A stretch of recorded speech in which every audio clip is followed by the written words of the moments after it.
My boyfriend turned my apartment into a nightclub without my permission, as he hosted a party for all of his friends which lasted all night, resulting in me coming in at 7 in the morning with everybody passed out drunk. But now I've broken up with him and he's saying that I'm the one that overreacted. And at this point, I really don't know what to do. Welcome back to Am I the Jerk, the only show where you can find out just how bad it can get when you give your partner a spare key to your apartment. Because this first story is proof that yeah, things can get way worse than you expect. Subscribe to Am I the Jerk and turn on notifications to never miss a video.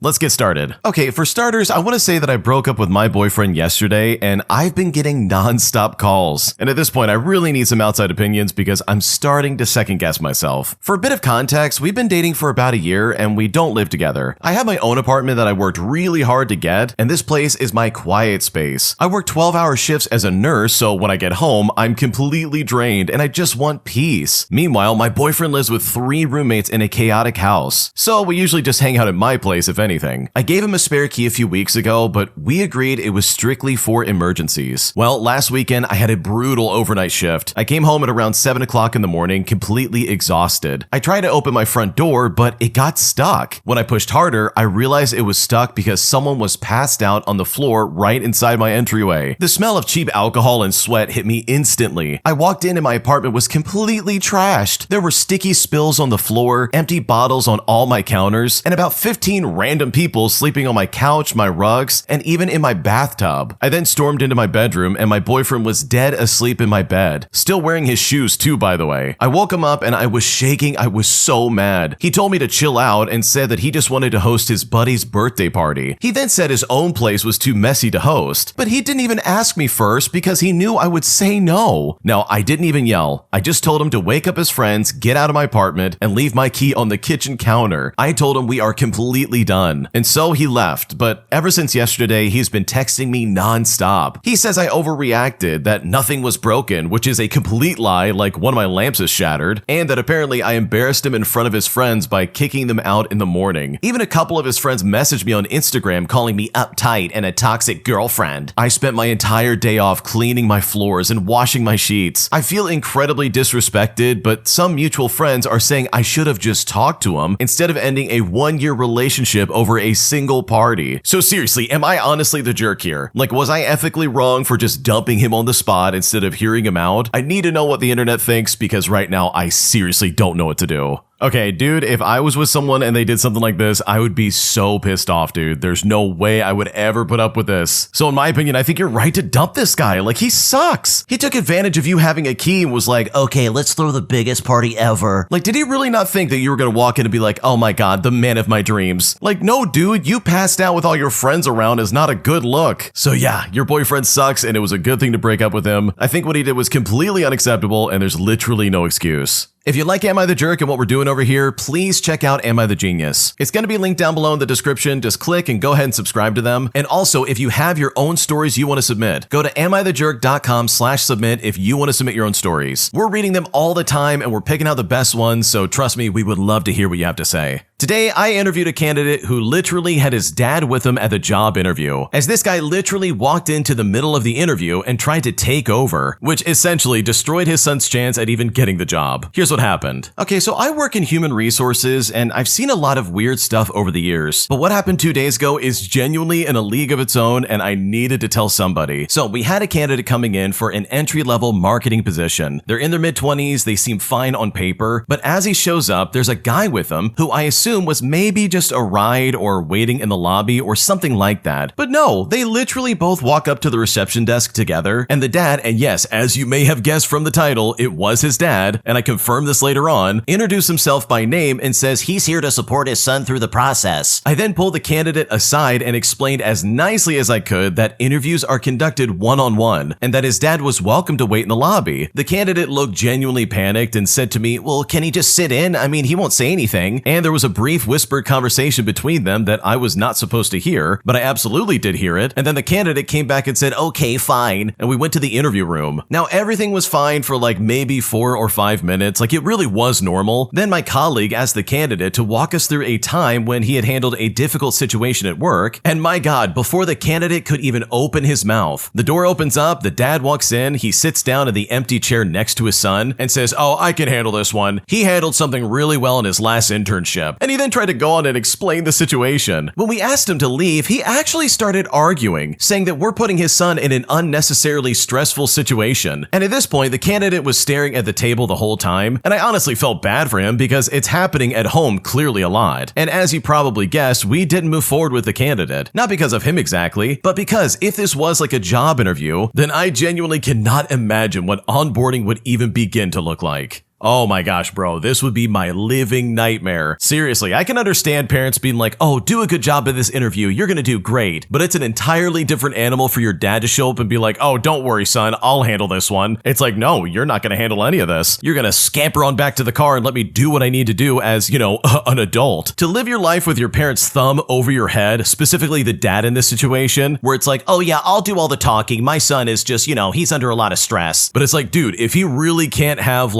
an interview for an entry-level position, then he seriously needs to get some things figured out and maybe take some classes on building confidence or something. I don't know, you've got to figure that out. But from the sounds of it, it doesn't seem like the candidate wanted anything to do with what his dad was doing. He clearly wanted his dad to stay out of this and be like, "Hey, please don't show up." But the dad was probably overbearing and said, "Oh no, I'm gonna be there for you. I'm gonna make sure you get this job." And also, this is an entry-level position. Those jobs are really hard to find nowadays. So the fact that the dad in this story screwed this up for their son is so embarrassing and just so uncalled for. My roommate literally told me to just clean around his stuff in the bathroom as he's angry every time I move stuff around. So I decided to maliciously comply in a way that made him look very stupid, so much so that even his girlfriend had a good laugh about it. Here's what happened. Okay, so I share a small apartment with my one roommate and we mostly get along, but our one repeat issue is the bathroom counter. I like wiping it down every few days because it's tiny and starts looking gross really fast, but he treats it like a personal storage unit. He'll have his trimmer, his toothpaste, his deodorant, his nail clippers, his floss. He'll have 2 combs, a random receipt, and all of this is just living around the sink. Normally when I clean, I move everything to one side. I wipe the counter and then I put it back. Well, a couple weeks ago, he got annoyed and said I never put his stuff back right. I then asked him what right meant because from my angle, it looked like total chaos anyways. He then got snappy and said, "Then don't touch my stuff. If you want to clean, just clean around it." So this past Saturday, that's exactly what I did. I cleaned the sink, the faucet, the mirror, and every bit of counter space I could reach without moving a single item. I wiped carefully little borders around the trimmer, around the deodorant, around the combs, even around a bottle of mouthwash, and a lone contact case that I am still not sure was empty. When I finished, the whole counter looked absurd. It was spotless, don't get me wrong, but it had these little perfect islands of clutter sitting in place like museum pieces. He then walked in and stared at it for 5 seconds and then went, "Wait, what in the world is this?" I then said to him that I was just cleaning around his stuff like he asked. But he said, "Well, that's obviously not what I meant." And I said, "Well, it kind of was because there was now a very clear outline showing exactly how much stuff he leaves there." He then got annoyed and then his girlfriend came over later and saw this and started laughing so hard she had to lean on the door frame. He then ended up cleaning the whole counter himself so I could wipe it normally, which is what I had been doing the whole time. The best part is that he bought one of those little plastic bathroom trays the next day, so apparently there was a better system available all along. So yes, there was a small little fallout, but now the counter stays way cleaner and I haven't been told to just clean around it ever since. Okay, honestly, having a roommate that's unreasonable and unwilling to change is a nightmare because you live with them all the time and it's holy crap, I really don't want to deal with you. I see you every single day and this sucks. Please just do stuff right. So with that in mind, I love the way the original poster handled this. They said, "Oh, okay, I'm gonna maliciously comply and make you look stupid. Let's clean around all your crap." And I can imagine them being like, "Okay, you want to be petty? Let's be petty. I'm gonna clean around this stupid contact case. Oh, your toothbrush is in the way? I'm gonna make a perfect outline like I'm a detective on the case." Are you kidding me? You practically made chalk outlines of all of his stuff. That is really funny in my opinion. So yeah, this is a good way of getting him to correct his behavior and to start flying right. Because yeah, what you're saying makes complete sense and your roommate was just being stupid. This next story is proof that if you don't stick to your word, it's probably gonna backfire, as the original poster essentially doubled back on something they promised to do for the girlfriend, which opened up a world of hurt for him and pretty much everybody involved. Here's how it all started. For starters, I'm a 22-year-old male and I will admit it. I had promised my girlfriend that I would drive her back home, but here's the thing. We had hung out at my place all day long and it had gotten late. It was midnight and I was too tired to drive her back home. It's also a 2-hour drive round trip, so 1 hour there and 1 hour back. And one time I had already risked my life on the way back from dropping her off, just struggling to keep my eyes open and barely getting by. Now, the reason I'm supposed to drive her back home despite the conditions is her dad. He doesn't want her to sleep at my place even now that it's been almost a year of me dating her. In fact, one time it was late and I asked to sleep at her place and he agreed, but only at the condition that she'd sleep in the bed with her brother and I'd sleep by myself in her bed. And yes, the ages I wrote down are correct. We're not teenagers, we're in our 20s. But now I feel guilty about not driving her back home. I did offer to sleep for 2 hours, wake up and drive her back home in the night, but that was also not an option to her because of her curfew. So a huge argument happened and we almost broke up, and her dad was pretty pissed off to get up from bed to drive those 2 hours to pick her up, and he even had to work the next day. But I guess that was less important than the loss of dignity and purity that would happen if his adult daughter fell asleep in a safe place with her boyfriend, who, by the way, she had been with for so long. So seriously, who's the jerk here? Because I feel like it's both me and the dad. It's my fault for not thinking of driving her back home earlier when I had more energy, and her dad's fault for being so controlling. Like, he would rather have her risk a car crash than letting her sleep in a safe space. But seriously, I need to hear other people's opinions. It's always good to hear other perspectives, and maybe I'm just fully in the wrong because right now I don't know what to do.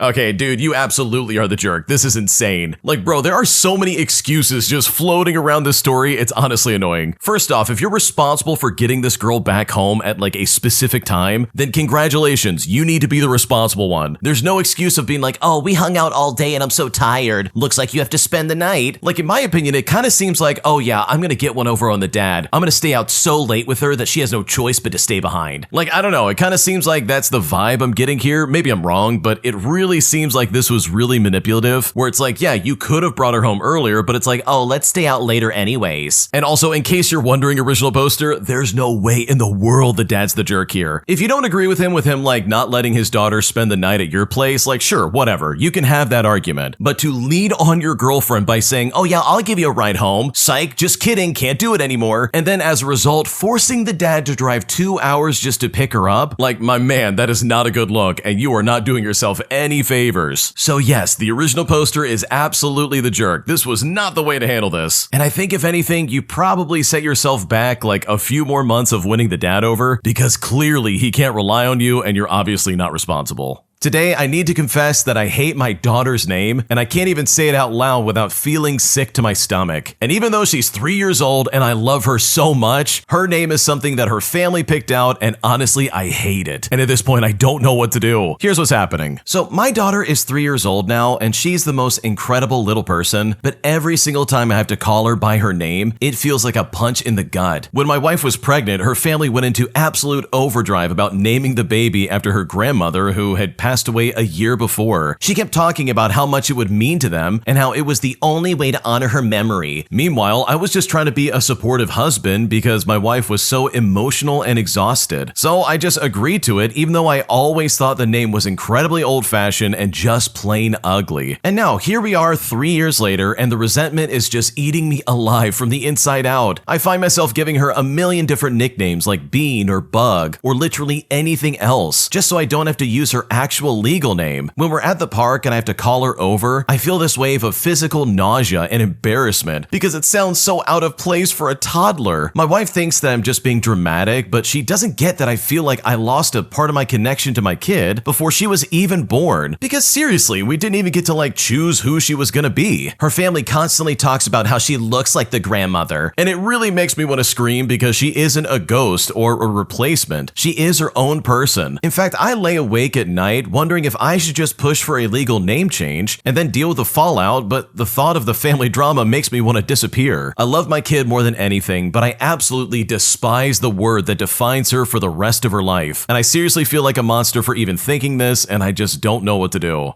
Okay, before I say what I want to say, first off, I'm so sorry to the original poster that they feel this way. This must really suck. I completely understand, because holy crap, in-laws are the worst. They essentially hijacked the pregnancy and said, oh no, we're gonna name this kid after grandma. And yes, that name is super ugly. But on that note, holy crap, I want to know exactly what that name is. Seriously, that's the only thing going through my head was like, okay, I need to know. What is it? What's the name of that stupid kid? I need to know. I get it. I know you're like really upset. I understand. But like, please just tell me. I need to know. Some of my favorites from the comment section were Gertrude, Edna, and Bertha. Which, yeah, gotta be honest, those names suck. I would be upset if my daughter was named any of those. And sure, I understand I run the risk of like offending someone watching where it's like, my name's Gertrude. And it's like, I get it. I understand.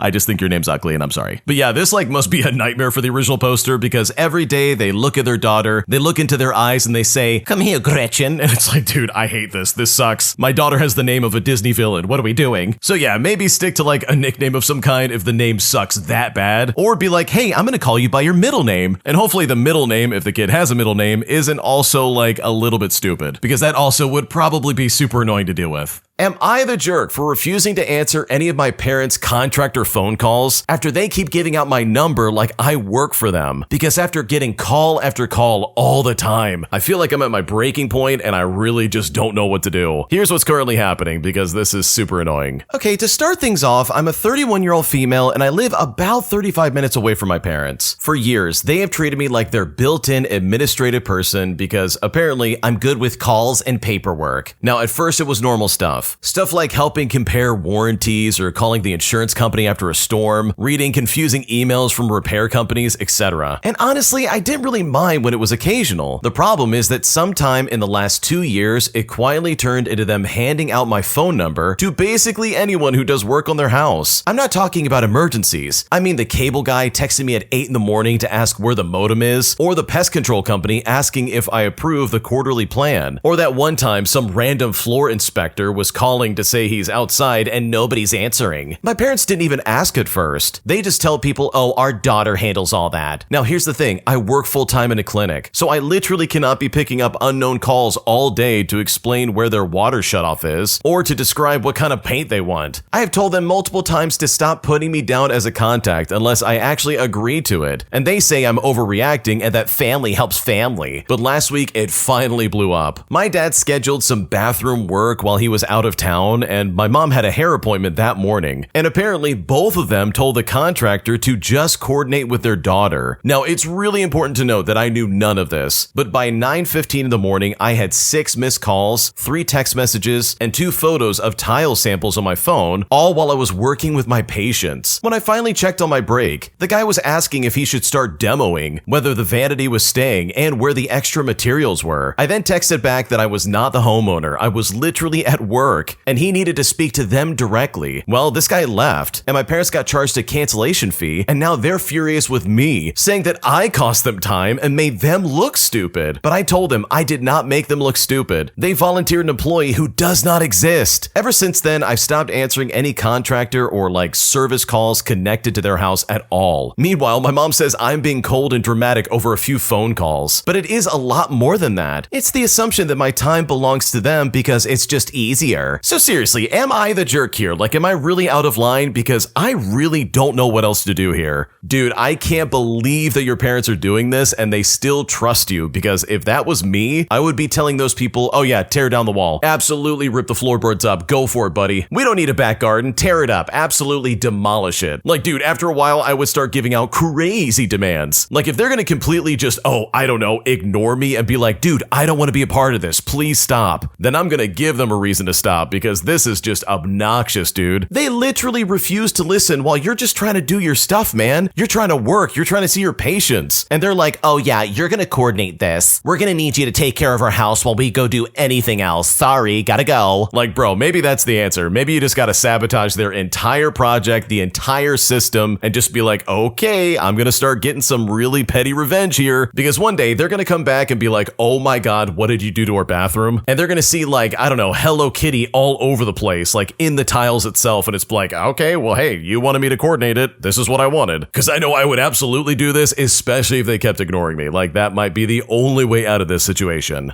Am I the jerk for asking a bunch of women at my work to literally stop being so weird about taking a caramel candy from my desk? Because every single time they act like it's some big show and tell, and honestly, I'm sick of it. And at this point, I don't know what else to do. Here's what's going on, and honestly, things get just a little bit weird here. Okay, to start things off, I like to have snacks in my office, and I enjoy having something for people to take when they come in for a visit. I have a container of chocolate caramel thins open for literally anyone to take. The problem is that when many of the other women in my office take one, they do this whole song and dance of, oh, I shouldn't, oh, it's so bad, oh, but I just love chocolate, oh, it's so naughty. And my God, stuff like this just annoys the crap out of me. Either take the candy or don't, but don't force me to participate in whatever weird self-deprecating thing you're doing, especially calling it naughty like you're scolding a child. I always just smile blankly and they look at me like I'm supposed to give them permission. Well, I finally had it yesterday. One of the women stood in my doorway and pointed and was like, oh, I love those caramels. They're so good,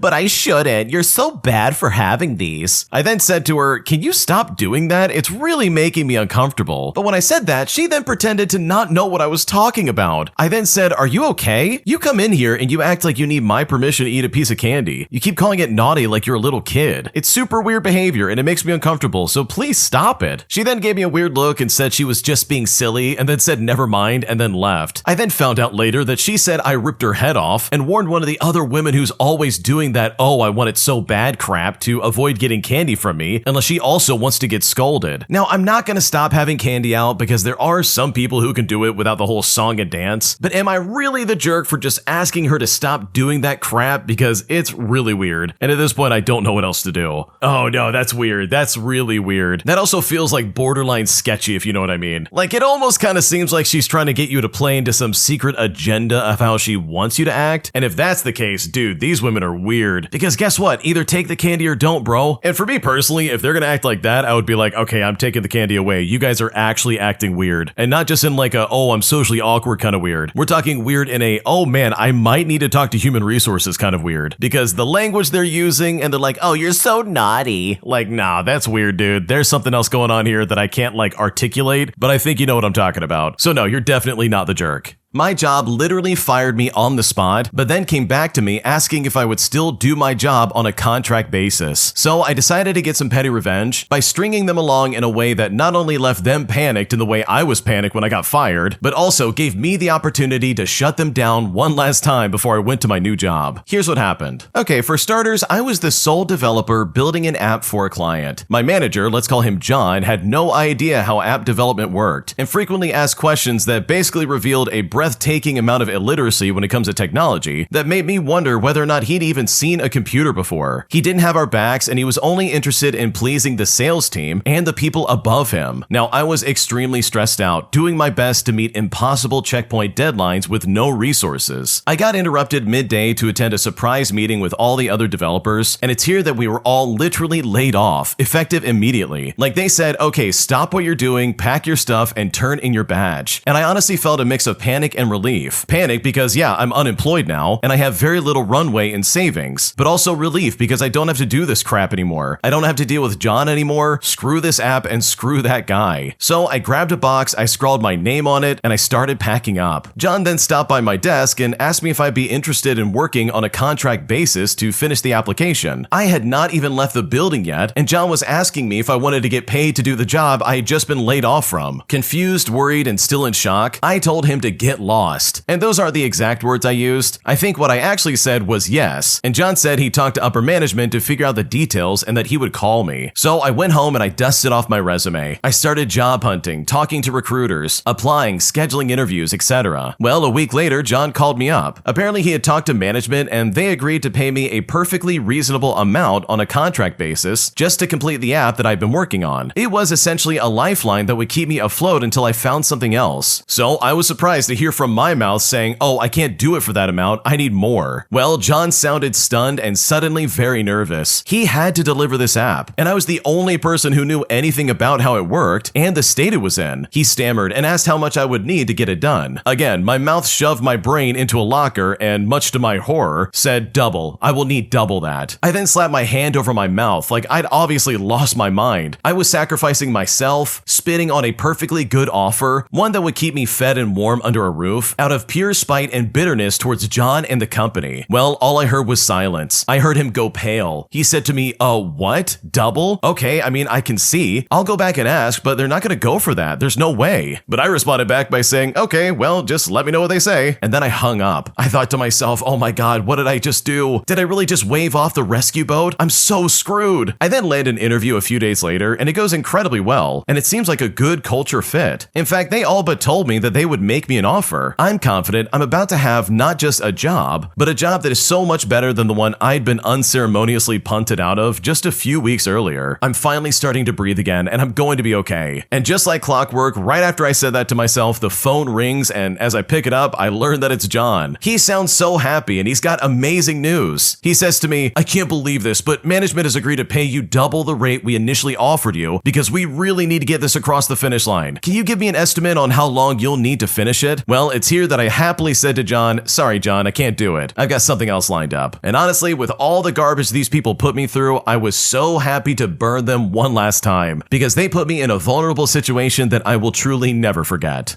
Okay, it is so sinister that someone would not only fire you from your job, but then be like, "Hey, can you finish this app anyways? Sorry about that. We really need this to go out for, the job you don't have anymore." Bro, that would piss me off beyond end. Are you kidding me right now? If you really wanted that done, then maybe you should have, not fired me. I don't know, that just seems really counterintuitive in my opinion. And it's so insulting because they literally gave you the exact same amount that you were getting paid at the job in the first place. Because it's like, bro, if you wanted me to finish the job, then don't fire me. Just let me do my job. So I love the back and forth you gave John. I love that you basically said, I'm gonna need double the amount, only to then turn him down in the end. That is hilarious. This guy absolutely deserves that. So good for you for getting some petty revenge on this guy, because from the sounds of it, without you doing this, they're probably screwed and they're probably never gonna finish this. If you like Am I the Jerk, you're probably going to love Am I the Genius. Check it out, link down below in the description. Also, go to amithejerk.com/submit if you would like to submit your own stories. My law partner wanted to shame me all because I had a messy desk. So I decided to get some petty revenge by literally exposing the fact that he took a very embarrassing photo years ago that I know for a fact he will not want to be out in the general public, which resulted in this guy literally backpedaling so hard that he stopped bothering me for pretty much the entire time that I worked there, giving me the most satisfaction of all time because this guy absolutely deserved it. Here's what happened. Okay, to start things out, I used to be a partner at a law firm. Around 10 years ago, one of my partners, who I will refer to as Chad, decided that he did not like my messy desk. Chad would openly make snide remarks in partner meetings and at firm events. I would always respond with a smile and quote Einstein just to kind of break the tension. Well, not getting the results he wanted, Chad finally decided to try something new to shame me. The attorneys had their own offices around the inside wall of the building. Each office had a long window next to the door that looked into the hallways and cubicles in the building. If you were outside of the office, then you could see into the office. The long windows had shades, and the shades could only be open from the inside of the office. So me, alongside the other attorneys, always kept them closed so no one could see in. Well, one day when I arrived at work, I found that my shades had been opened. And this is no big deal. I mean, I simply closed them and I went about my day. But to my surprise, when I arrived the next morning, the shades were again open the next day, meaning anyone looking in had a clear view of my messy desk. Over the course of around 2 weeks, this pattern continued. When I left work, my shades would be shut, and then they would be open when I arrived the next morning. I figured that perhaps the cleaning crew was opening my shades, so I started paying attention to the other offices. Numerous other offices also kept their shades closed, and they were still closed when I checked them in the morning. Chad usually got to work very early, so it was pretty obvious that Chad was opening my shades. Given that we were both professional people and partners at the law firm, I decided I should go have a reasonable chat with Chad. Yeah, that's absolutely a joke. I decided that instead, petty revenge was my best option. Before I ever started working at that firm, the firm had taken a trip to a local lake together. I found photos of this trip trip, and one of the photos featured Chad wearing a backwards ball cap, flexing for the camera next to one of the female employees. Chad had skinny arms and almost no biceps. I believe he was just being silly when he flexed, but he still looked like a dork, and not like a respectable law partner who commands respect. So I blew up the photo to an A4 size and made multiple color copies. I then wrote on the back of the photo, "Please do not open my blinds. I prefer them closed. Also, if you remove this photo, I will put up another as I have multiple copies." Before I left work, I taped the photo at eye level onto my blinds so that the side with the picture faced towards the closed blinds and the note faced the inside of my office, meaning that whoever was opening my blinds would have to see the note. As long as the blinds were closed, no one would see the photo. And if someone, namely Chad, opened the blinds, then everyone would see Chad's big dumb face and tiny flex bicep. Well, the next morning I arrived for work feeling a little giddy and a little apprehensive. I then walked to my office and I found the blind shut. I thought that maybe Chad hadn't tried his normal stunt. However, when I opened my office door, to my surprise, the note was gone. I looked on the floor, but there was no note. There was just a little tape left on my blinds like someone had ripped the photo off, but my blinds were still shut. So I retaped the note and the photo to my blinds, and guess what? It was gone again the next morning. However, my blinds still remained shut. I decided not to put up another note, and no one has touched my blinds ever again, which literally solved my problem and proved that Chad is an idiot. And in case anyone is wondering, although my desk was cluttered with paper, they were copies of documents. The files were complete and I never lost documents on my desk. I knew what was on my desk and I could easily find what I was looking for instead of going to the file each time I needed something, meaning that Chad had no reason to complain about my desk because it honestly wasn't bothering anybody and it was absolutely exactly the way I needed it. Okay, I love this so much because yeah, this guy was absolutely being a jerk. First off, if he's gonna take shirtless photos of him flexing, he needs to make sure that he had gone to the gym, otherwise this is only going to be embarrassing for him. Because dude, why on earth would you like start a fight with someone who's just gonna answer right back with something way worse? And to like complain about someone's desk, like dude, this is not bothering you, this is not harming you. The guy's desk is like a little bit messy, but that doesn't mean he can't do his job, like just lay off. So good for you for getting some revenge, like sometimes this is exactly what it takes. And in my opinion, I think Chad absolutely had it coming and there's no excuse for the way he acted.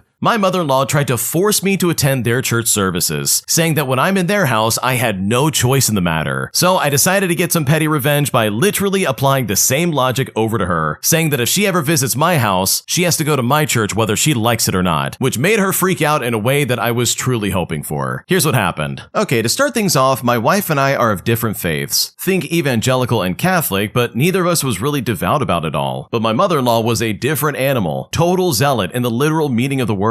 She was the self-appointed matriarch of the family and an over-the-top religious zealot in a hardcore evangelical Protestant faith. I went once with my then fiance, and they had people in the congregation stand up and confess their sins to the whole congregation, and that was more than enough for me to swear that I would never go back to that. When we would visit for Sunday dinner, they would have a church service in the morning and a second service in the evening. The first time we stayed the weekend, they said to us, "When are you going to get ready for church?" But I just said, "Oh, no thank you. I'm not of your faith, but have a good service yourself." She then basically took the stance that since I was in her house under her roof, I was basically required to attend with the family. We then went back and forth, but she simply wouldn't budge. I was getting pressure from my now wife as well with the usual, "Oh, keep the peace" BS. I then was hit with a perfect solution. I basically told my mother-in-law that I absolutely agree with her position, and it was entirely correct and proper to insist on my being subject to her demands when staying in her home. But because it was so correct and proper, now in the future when she came to visit my home, all of us would be attending my church and my faith, which to this hyper-evangelical Protestant zealot probably made her pants crawl up her ample derriere, even at the mere thought of that. She then sputtered and deflected and said, "No, I demand you agree in front of your family and God that you will be attending my church when you come visit us." And since we had the only grandkids, she couldn't just refuse to ever come over. Well, after some deliberation, she finally agreed that I did not have to attend their services, or any service for that matter. And the icing on top of this is that years later, I got a begrudging kudos from the father-in-law that I'd been the only sister-in-law to ever stand up to her. Even their own kids have to hide their own booze and devil's lettuce at their neighbor's house when she comes over, which is really weird and incredibly intrusive. Man, I will never understand other people who try to force others to go to their church. Like, dude, give me a break. Do I have any free will in the matter? Just because I'm visiting you doesn't mean I'm suddenly going to join your faith. That is not how this works. If she had just been normal about it and said, "Hey, you want to go to church with us?" and then left it at that once the original poster said no, then guess what? what? That's the end of it. Just leave it alone. Like, by all means, please go ahead and invite someone to church. Like, if that's what you want to do, then go for it. I think that's relatively harmless and it's not that big of a deal. But for anybody to be like, oh, if you're going to be in my house, you have no choice in the matter, that is completely uncalled for, and yes, it can absolutely be used against you. So I love the way the original poster handled this, because I don't think the mother-in-law was expecting that in the slightest. Am I the jerk for buying the house right next to my former friend, who I had a falling out with in college after she plagiarized some of my work? Because even though I'm happy with where I live and I'm very excited to live in this location, this former friend and her family are pissed that I'm living there, putting me in a situation where I'm really not sure if I'm the jerk or if I'm justified to just do what I want to do. Here's currently what's going on. Okay, I want to start off by saying that I used to be friends with a woman who I met in university. We were really that close. I mean, we were hanging out every day and got to know each other really well.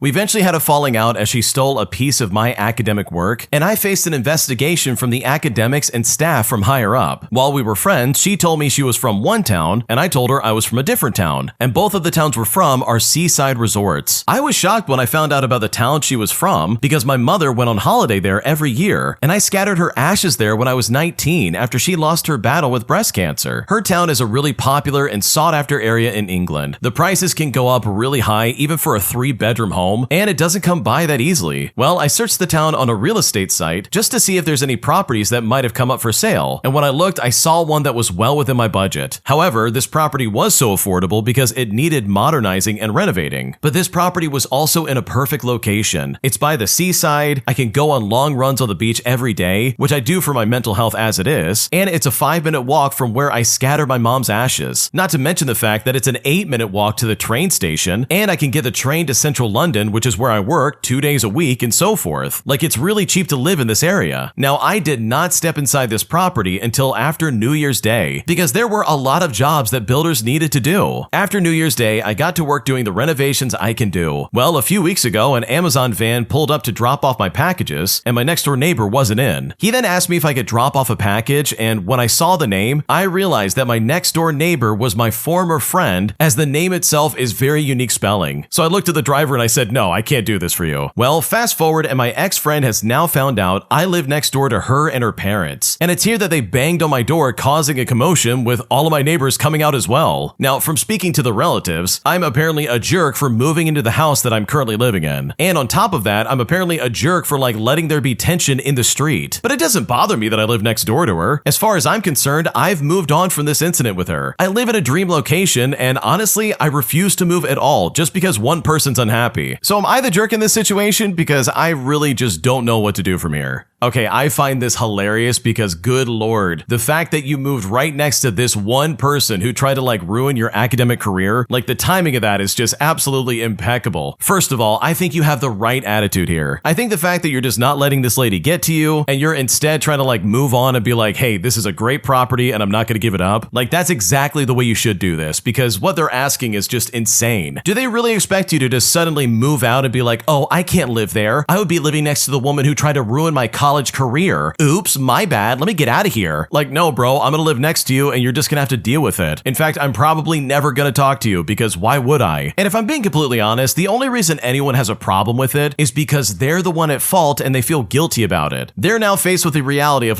oh, here's this person I literally plagiarized and now I've got to live next to them and deal with this kind of guilt all day. You're such a jerk for living here. And it's bro, shut up. What are you talking about? That is such a weird stance to take. There's no reason to act like that. So no, you're not the jerk for living in your house. These people are stupid for expecting you to move just because of this one lady. Because if I was in your shoes, I would happily live every day just as normal as anything else. And I think by doing that, you can prove to your neighbors that no, I am not the problem here. This lady is, because she can't let go of a grudge that is literally one-sided. Which, if you ask me, is exactly what's going on right now. Am I the jerk for purchasing my own new wireless router after my friend gifted me one that quite literally was not working? Because now my friend is really pissed off at me and said that I'm being ungrateful by not accepting his gift and using it, and it's put me in a situation where I really just don't know how to make this right. Here's what's going on. I'm a 26-year-old female and I moved out on my own for the first time this last November, and this is all after living with a previous partner of 4 years. So I was using this 10-year-old router from my parents, which had severe internet quality issues. I then became close friends with someone who I will call Tyler for the sake of the story shortly after that. We both explicitly agreed that we were only friends and not interested in each other romantically. me. He said that he had an unused router that he'd give me as part of my Christmas gift. Well, Christmas came around and Tyler gave me a thoughtful gift assortment, while my gift to him was a Spotify membership. When we tried to set up the router, I learned it was actually a modem/router combo, which meant I couldn't use the modem my internet service provider provided me. He had also changed the default password to a randomly generated one and didn't know which password was correct, and he even sent me a list of possible ones to try the next day. But I just put it off and I continued using my old router. I also realized that if he had changed the Wi-Fi password, he may have changed the admin login too, since he's very security focused. I didn't want to spend time troubleshooting an unknown device with unknown settings, especially since I didn't know how old it was or what else was configured. Well, by mid-January, my internet was unusable, so I bought myself a new $100 router that fits my small studio. And you know what? Everything immediately worked perfectly. I told Tyler I was excited, and he replied by saying, "Did you even try the passwords I gave you? That's annoying, I'm not gonna lie." I offered to return the router, but he had said that he gave it to me because he didn't want it, not because it didn't work. When I explained why I chose to buy my own instead, he talked down to me about password security and internet service provider risks. He then said that I bought a router because I couldn't be bothered to try his passwords. And when I expressed that he was making me uncomfortable talking down to me like that, he said to me, "You should be uncomfortable because that was part of your Christmas package. I put a whole lot of thought and energy into something specifically tailored for you. It's hard to not take it personally. I recall how hurt you felt when a certain ex threw away your gift." And the ex's gift in question was a drinkware set with guitar picks blown into the side of them, and I just didn't see this hand-me-down router on the same level as that. So I let him know how grateful I was for his thoughtful gift, but explained that the router gesture just didn't work for my needs. Tyler's response the next day was that he's going to pick up his sewing machine that he had left at my house. He then said to me, "As for being friends, well, I don't really know. I'm not in the headspace to think about it. I'm canceling our plans for hanging out. That's it for now." He then came to pick up the sewing machine, and it really felt like a breakup. He didn't even meet my eyes or say hi or see you later or anything like that, despite me trying to be warm. So am I the jerk for buying my own router in this situation? Because right now I don't know what to do. Okay, this is so stupid because this guy put no thought into this. He's trying to sit there and be like, I put a lot of thought and energy into this. This was specifically tailored for you. It's really hard not to take it personally. And it's like, dude, if this really was some personalized thing, then why not go through the trouble of changing the password now and giving it to her in good shape? Why would he be like, "Oh, here you go. By the way, this is going to be crazy inconvenient to set up, and if you don't like it, I'm going to hate you forever." Dude, what a complete weirdo. That's so stupid. And it's also kind of suspect that he's like, "Oh, you have to use that router. I put a lot of work into it. Why don't you just use it?" Is that router hacked in some way? Is he spying on you secretly? I don't know. That just seems really weird, especially with the way he's acting. He's basically breaking up with you as a friend by taking his sewing machine and being like, "I'm not going to look at you. I'm going to get my stuff and leave." And it's like, dude, we're not dating. I don't know what's going on right now. So no, you're not the jerk. You literally need internet to work. And the fact that this guy's trying to be like, "Wow, I can't believe you didn't go through this really inconvenient process." That is a really weird stance to take, especially coming from someone who didn't even try to make this a usable product. Because if he actually cared, he would have set this up ahead of time instead of dumping it on you all at once and then getting offended when you're like, "I just seriously don't want to deal with this."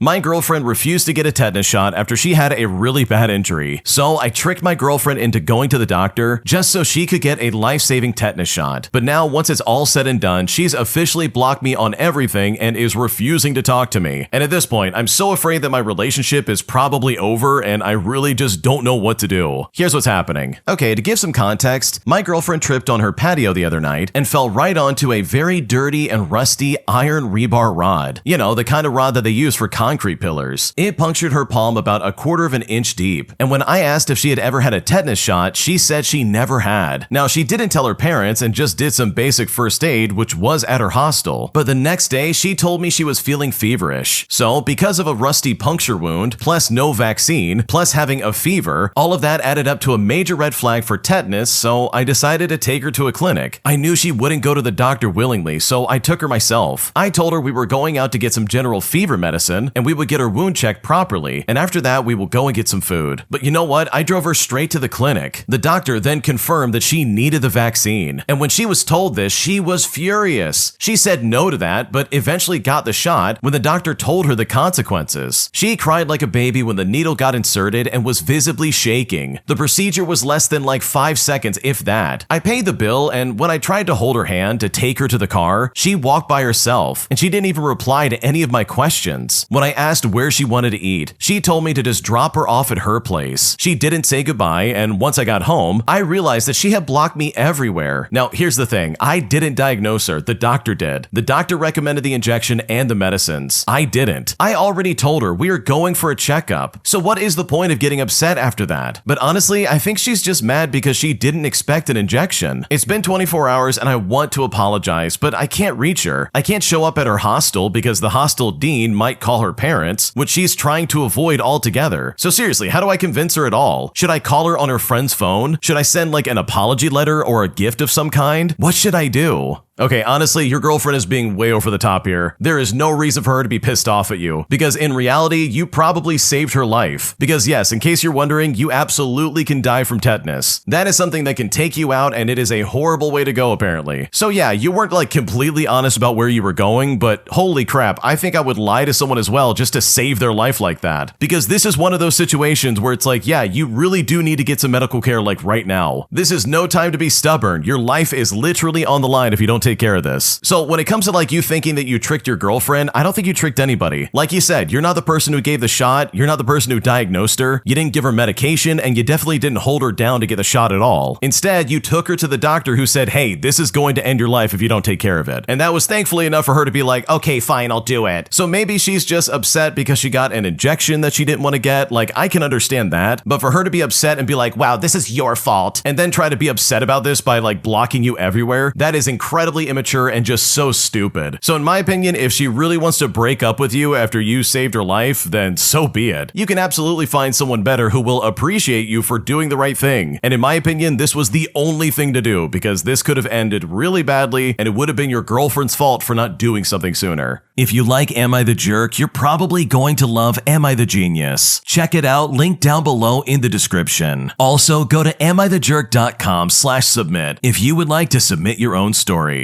My roommate is recovering from a surgery that has them on an extremely bland and strict diet. But after I ate their favorite food while they're recovering, they said that I'm a jerk and that I need to be more considerate about the things that I eat in front of them. And at this point, I'm kind of frustrated by everything going on and the fact that they would say that to me. And now I'm not sure if I'm the jerk or not, and I just don't know what to do. Here's what happened. Okay, so my roommate recently had surgery and they've been on an extremely strict diet that consists of like really bland foods. They've been pretty bummed out about not being able to eat these things that they enjoy for the last few weeks or so. Now, I work an intense job that requires me to work semi-late, especially one night a week in particular, where I have to literally travel to our furthest office. This drive takes at least an hour each way. Therefore, I'm not home until like 8 o'clock at night, and I will be so hungry and exhausted by that point. Usually on these nights, I'll treat myself by getting delicious takeout and enjoying it while watching a show to wind down for the night. And last night, I got a meal that I was craving, and it just so happens to be one of my roommate's favorite foods.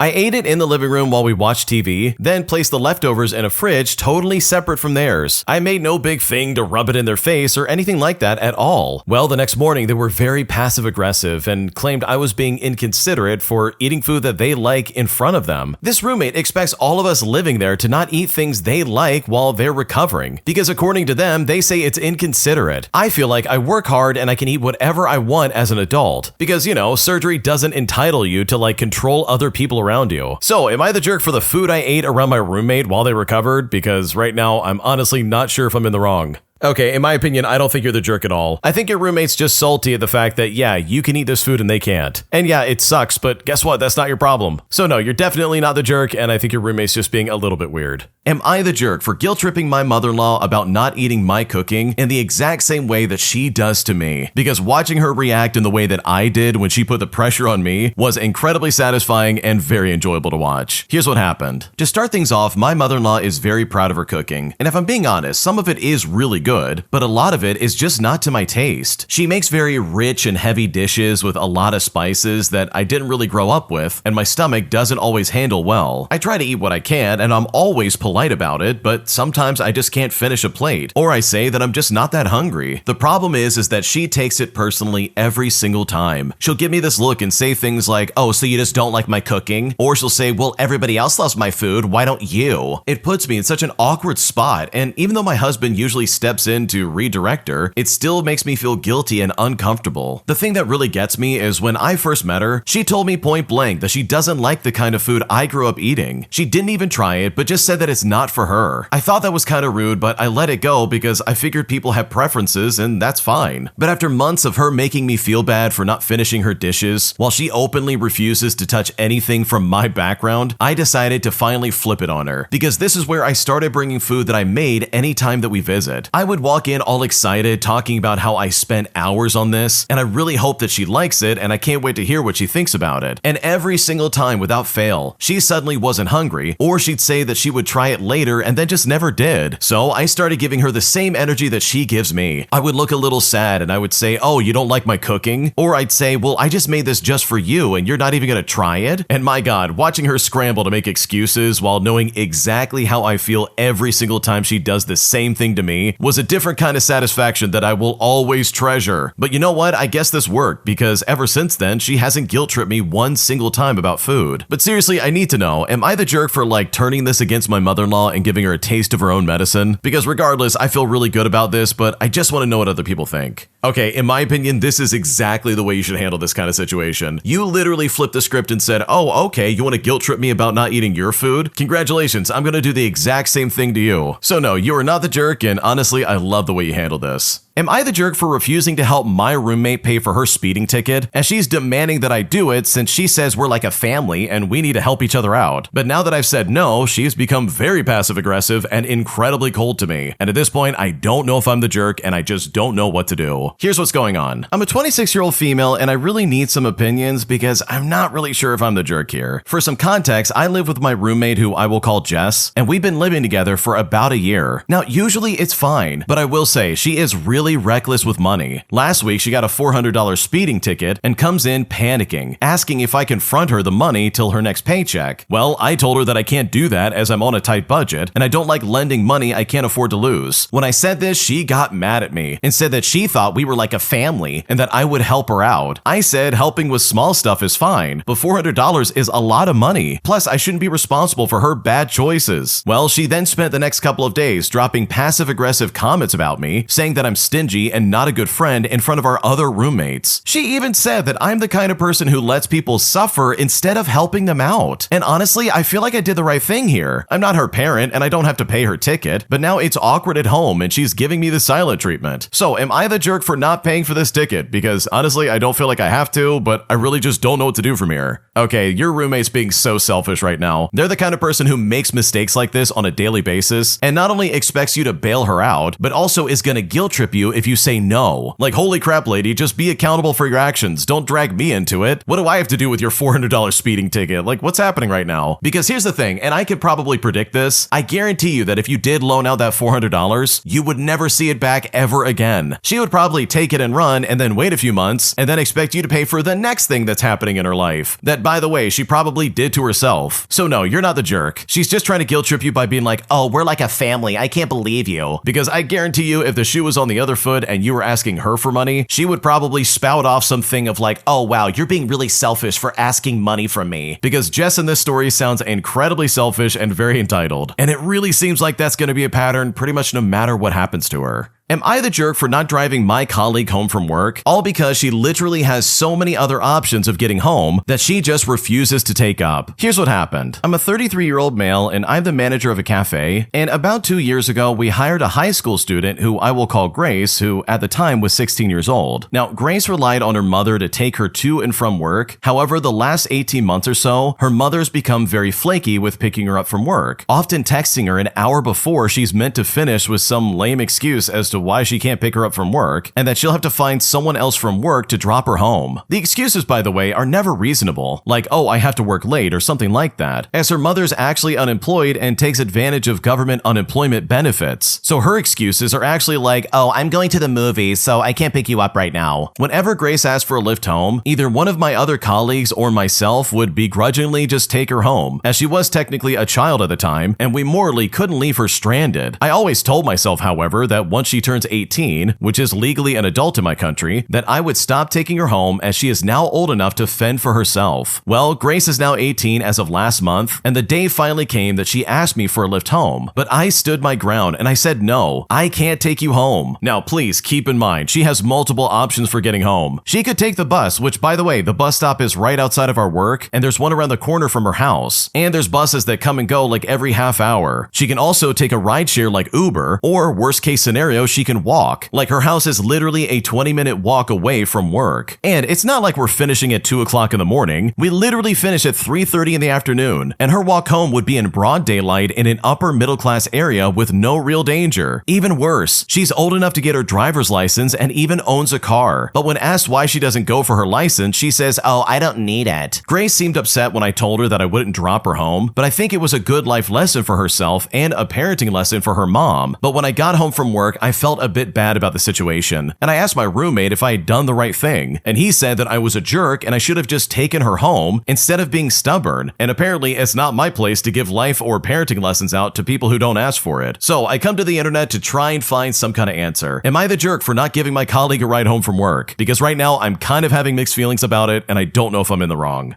Okay, let me make sure I understand this correctly. You're telling me that Grace not only has a car, but she also has multiple avenues of getting home, and yet she's still refusing to take any of these up? Like, my God, there's no excuse for this. Grace is literally just being super lazy for no good reason. She's sitting there trying to be like, I don't have a ride home, I'm gonna be stranded. When it's like, bro, I can probably squint and see your house at the end of the street. Are you kidding me right now? I'm not gonna give you a ride home, you can go there yourself. And also, she has a car, like she has one she can use. So instead of taking the initiative and getting a license of some kind, she sits there and says, "Oh, I don't need it because my mom can give me a ride and you guys can give me a ride." Like, my God, what are you doing? You need to get up and get going already. And that includes getting your license. Like, what teenager doesn't want to have their license so they have freedom to go wherever they want? Or even the opportunity and independence of like doing your own thing whenever you feel like it. So no, you're not the jerk at all. This is absolutely a life lesson that Grace needed to learn sooner than later, because the way she's operating right now is just lazy, and there is absolutely no good excuse for that. I am legitimately considering disowning my mom after all the crazy things she put me throughout my entire childhood. Here's what happened. To start things off, I'm an 18-year-old female, and I will soon be graduating high school, but I have not made definitive plans for college. I will likely choose to live in a dorm because I'm at my breaking point with my mother. For a bit of background, I am an only child, my parents are divorced, and my dad lives over an hour away, so it is just my mom and I. My mom has suffered from OCD and hoarding disorder throughout my entire childhood. Growing up, I was never allowed to touch anything in my kitchen. I understand children should stay away from the stove, the knives, etc., but if I so much as touched the fridge or counter, I would get screamed at. I could not even get myself water or a snack. All of this had to be done for me by my mom. At the age of 12, I was adamant that I needed more freedom when it came to our kitchen. Because seriously, what 12-year-old should be asking their mom every time they need a glass of water? But after much convincing, she allowed me to start using the kitchen. And this is when she stopped cooking for me entirely. Pretty much every meal since, I have to make it by myself. And every day, I eat alone in my room as she doesn't allow me to eat at our dining table. She also has these types of rules for pretty much everything in the house. For example, there's a chair in our living room that is strictly hers. If I touch it, she'll have to wash the covering on it. I haven't seen her so much as sit on our couch or my bed in years, as she finds them dirty. And it's this, alongside with not allowing shoes in the house, having to clean the bathroom anytime after someone comes over and uses it, and having to wash my hands after picking something up off the floor. Like, these are only a fraction of the rules and obsessions that she has. And I'll definitely spare you the details on the other 100 rules that I've easily had in my life. Basically, what I'm trying to convey is that it's a nightmare living with her. Anytime I do something slightly different than how she wants me to do it, I will automatically get screamed at. Now, as I previously mentioned, she is also a hoarder. No, our house isn't like a stage 5 hoarded home with trash piled to the ceiling, but it is a big issue. She will not allow me to get rid of any of my childhood toys, my books, or clothing, which means that our spare bedroom is filled to the brim with all of this junk, to the point that you can't even walk in it. I've even found her drawers filled with 20-year-old receipts and coupons. Because we have so much unnecessary clutter in my house, I usually stay in my room, which has become basically my safe space. Being around her and this mess is extremely stressful. So at this point, I'm barely able to have a relationship with her. Like, I literally cannot stand another day in this house. My dad recently moved in with his girlfriend, and he hasn't really been open to me staying staying with them. Even though I have expressed to him my many issues with my mom, I don't think he fully grasped how bad things really are. So for the time being, I'm kind of stuck here. When I eventually move out, I am strongly considering going no contact with her. In the past few years, she's even been guilt-tripping me about leaving her alone when I just go out with friends or do something with my dad, even though these things are not that often. She pretty much has no friends or family other than me at this point, so I do feel guilty leaving her alone. But with everything she's put me through, I simply can't find it in myself to care about her. What should I do? Okay, I want to say first and foremost that your mom's a terrible person, and I'm basing this opinion not just on the things that the original poster shared in this story, but more importantly, I'm basing it off the things that I couldn't share in this post. Like, holy crap, there are some things that the original poster went through that their mom did that are just incredibly weird. It's stuff I really wish I could share, but I definitely cannot put on the channel, so trust me when I say this, the mom is a terrible person. So to that extent, I am so sorry for all the things your mom put you through. When you talk about like going no contact with your mom and feeling guilty about that, and how she has no other friends or family, honestly, I think it's really important to note that that is all just manipulation tactics, and that's her way of making you stick around as long as possible. She clearly loves this sense of control she has over you, and so you sticking around and never leaving the house is her opportunity to continue having like this thumb over your life. Like, that really sucks. So hopefully you're able to go to college and have a new place you can live in and find some kind of plan of getting away from her permanently, because what she's done to you is unacceptable and you definitely deserve to live a peaceful life away from your crazy mom.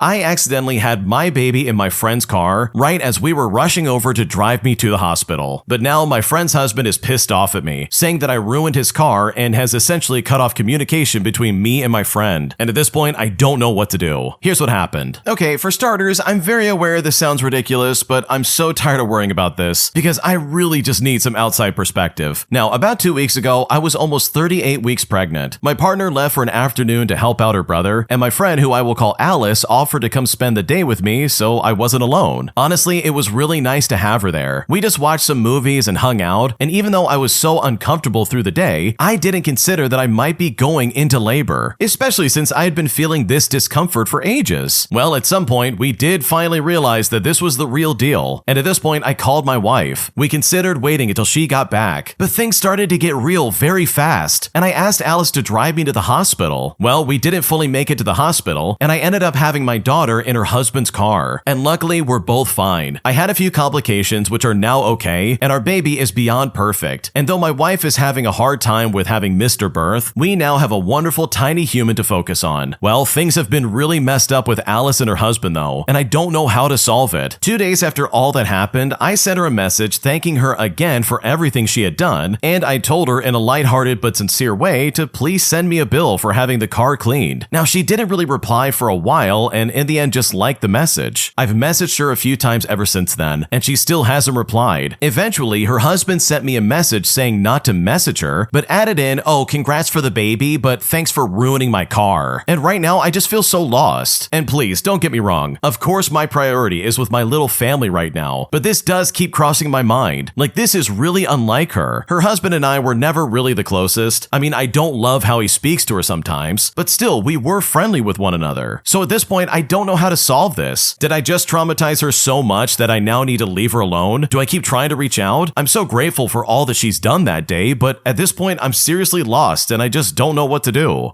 Okay, in my opinion, I don't think the problem is with Alice at all. From the sounds of it, it seems like Alice is one of those friends where it's like, oh, you're gonna be by yourself and you're pregnant? Of course I'm gonna come over and help you out. Like, she seems like a nice person who just absolutely had the right intentions being there. So in my mind, I don't think she's the problem. Instead, I think the husband is the problem. He sounds like a piece of garbage who clearly talks to his wife in a really poor way. So it's probably not Alice that's having an issue with you, but instead her husband is the one getting in the way and acting like, oh yeah, she's a terrible person.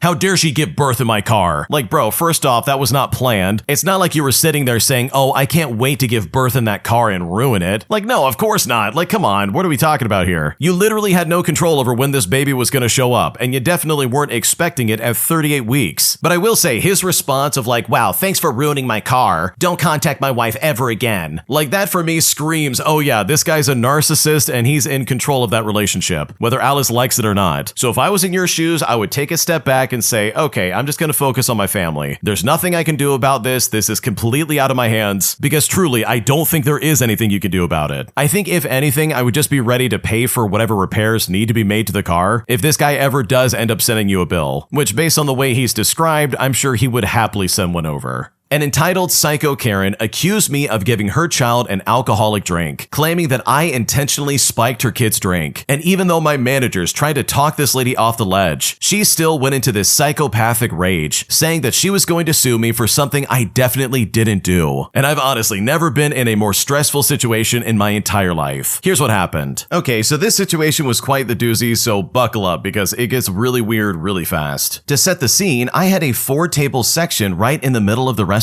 I was halfway through my shift and so far everything was going okay. There was nothing out of the ordinary, and as expected, we were busy since it was primetime brunch hours on the weekend. I had a full section and was sat with a small family, a mom, a dad, and a young child. The child was maybe like 5 or 7 years old, and the parents were in the late 30s or early 40s if I had to guess. I approached the table and I greeted them like I'd done with every other table I had that night. They seemed normal and nothing felt off about my interactions with them. I got their drink and food order all at once, since they were eager to eat and they knew what they wanted. So I dropped their drinks off and their food was cooking. Once their food was ready, I dropped it off at their table and I asked if they needed anything with their meal. The wife then asked for some orange juice for her child and I obliged. So I grabbed a child's cup, I filled it up with some orange juice, and I dropped it off at their table. And at this point, I gave them some space so that they could dive in and enjoy their meal. Some time goes by and I went over to check on them, only for the wife to ask me if I gave her child a mimosa instead of orange juice. Now, initially, I felt a bit taken back by the question, but I thought maybe she was joking. So I kindly said, no, I gave your child orange juice. And during my response, I thought, there's no way this lady is serious, right? But my God, I could not have been more wrong. After I told her no, she came back at me and said it smelled like a mimosa, and then asked me, why would you give a child that? To this I said, again, I gave your child orange juice. I would never give a minor, especially a young child, alcohol. Well, she refused to believe me because apparently I wanted to spike her kid's drink. It was at this moment I could feel my face start to flush and get hot. I was getting nowhere with her. We just kept going back and forth of her accusing me of spiking her kid's drink and of me saying that I would never do that. As more time goes by during our interaction, the more her marbles start to let loose. She's getting angrier at me and her eyes are showing it. After a few more back and forths, I realize I need to get my manager because this lady is not going to let this go. So I grab my manager to explain the situation just so she can diffuse it. We both approach the table for the same song and dance to happen, and even my manager explains that I gave her child orange juice, but she just refused to believe that. It should be noted that there is a separate bar where all the alcohol is kept, and if your table wants an alcoholic drink, you have to order it from the bartender. We keep the juices, milk, soda, or any other non-alcoholic beverages completely separate from the bar, so there's no way this orange juice could have become a mimosa without ordering it specifically, which I definitely didn't. My manager tries to explain that to her, but again, she won't believe anything we say. At this point, she is standing up causing a scene, while her husband and child uncomfortably sit at the table not saying anything, not one word. She then gives my manager her kid's drink and tells her to smell it, which she did and so did I. And I will admit, it did smell a bit off, but I went and checked the carton it came from to see if maybe it was out of date, but it wasn't. We even took the carton to show her where it came from so she could see the date and examine it herself. When we bring the carton over, she said that she tried her kid's drink and she's starting to have an allergic reaction to it. She said that's how she knew it's a mimosa, because she's allergic to alcohol. At this point, I want to lose my mind on this lady, because first of all, I don't get paid enough for this crap. Secondly, she is causing a scene and all of my tables around us are watching. And third, I'm having to waste my time to get publicly berated, and that just really sucks. At this point, I decide to not interact with this lady anymore, and I only focus on my other tables. When I check on them, they all want the tea because no one told them they'd get breakfast and a show. But I hold my tongue because Crazy is literally 20 feet behind me yelling at my boss about how I spiked her kid's drink, how she's gonna sue us and all this other garbage. It gets so bad that my off-duty general manager comes in to defuse the situation. And surprise, she doesn't believe my general manager either. Literally nothing can change her mind, and now she wants my general manager to pull video footage of me pouring the orange juice just to see exactly where it came from. Well, my general manager agrees to it because she just wants this lady to calm down and get out of the restaurant. Finally, the husband speaks up and asks his wife to relax and tell her that, hey, maybe this waitress didn't give our child a mimosa. With what her husband is saying and my general manager telling her that she'd send footage, the lady finally calms down enough to stop making a scene and try to eat her now cold food. But surprisingly, she didn't have an appetite anymore and just wanted the check. Well, my manager brings her the check with a full price on it because screw that lady. She does not get a discount or anything for what she just did. If anything, she should be charged a fee for being terrible to a service worker. So the lady takes the check, doesn't argue, pays for their meal, and they finally leave, meaning that my nightmare table is over. Once they leave, I clean up the table and I look over the check. And this lady actually tipped me 20%. Her tip kind of makes me believe that she knows she was in the wrong, but I never got an apology or anything from her. Oh, and on top of that, my manager never gave her the footage of me because that lady was weird. Although a part of me kind of wishes that she did, just so she couldn't accuse me of spiking her kid's drink and so she could fully understand just how crazy she was acting. Okay, I want to say to the original poster, I understand the sentiment of like, yeah, I want to prove to her that she's wrong and she's crazy, but I'm telling you right now, people like this never learn their lesson. They will act crazy pretty much no matter what, and they'll find some reason to be like, oh, I can't believe this. I'm going to make a scene for the next 30 minutes whether I'm right or not, and you're just going to have to deal with it. And no, I'm not going to apologize. And it's like, sure, I got a 20% tip from like this crazy lady, but it's like, dude, I would rather an apology. In fact, I would rather you be banned from the restaurant altogether. And as someone who's worked in like the restaurant business as like a server and a busboy, they are 100% right about the alcohol. You can't just go to like the dispenser and put some orange juice in a cup only to then accidentally like click a button and then suddenly, oh my gosh, we have a mimosa now. Like, no, that's not how it works. There's a bartender for a reason. There are checks and balances to make sure that the person getting the drink is of age to actually have the drink. Like seriously, this lady was acting crazy for no reason. If anything, she probably just wanted a free meal, and thank God the manager didn't cave to that. Like that would have been insane. I would have hated that so much if that happened. So with all things considered, I think the original poster handled this perfectly, especially in the face of someone who was crazy and clearly had an agenda. And if I was in this situation, that would be more than enough reason to ban her from the restaurant for the rest of her life. If you like Am I the Jerk, you're probably going to love Am I the Genius. Check it out, link down below in the description. Also, go to amithejerk.com/submit if you would like to submit your own stories. My boyfriend says that we will break up if I don't become the old version of myself that he liked right when we started dating. But after he said some things that really raised a few red flags in my mind, I honestly feel a bit guarded and distant from him. And at this point, I'm honestly not sure what to do. Here's what's going on. Okay, so I've been with my boyfriend for about 6 months now. And early on, he was talking a lot about our future together. Around 3 months in, he was telling me how he can see us growing old together and that he can see having children with me. Although I was trying to be rational about it, it was easy to get swept away by his words because I was very in love and I felt the exact same way. The difference is that I know that it's early and that these things are like momentary feelings, so I was less inclined to express them loudly. And when he did, I would question how he knows that so early on, and he would just say that he never felt like this ever before. He says it's because he's older and he has had more relationship experience, so I just believed him. But his behavior was starting to show inconsistencies. He would say those things, but then say things that contradicted that. And I don't want to make this post too long with all those details,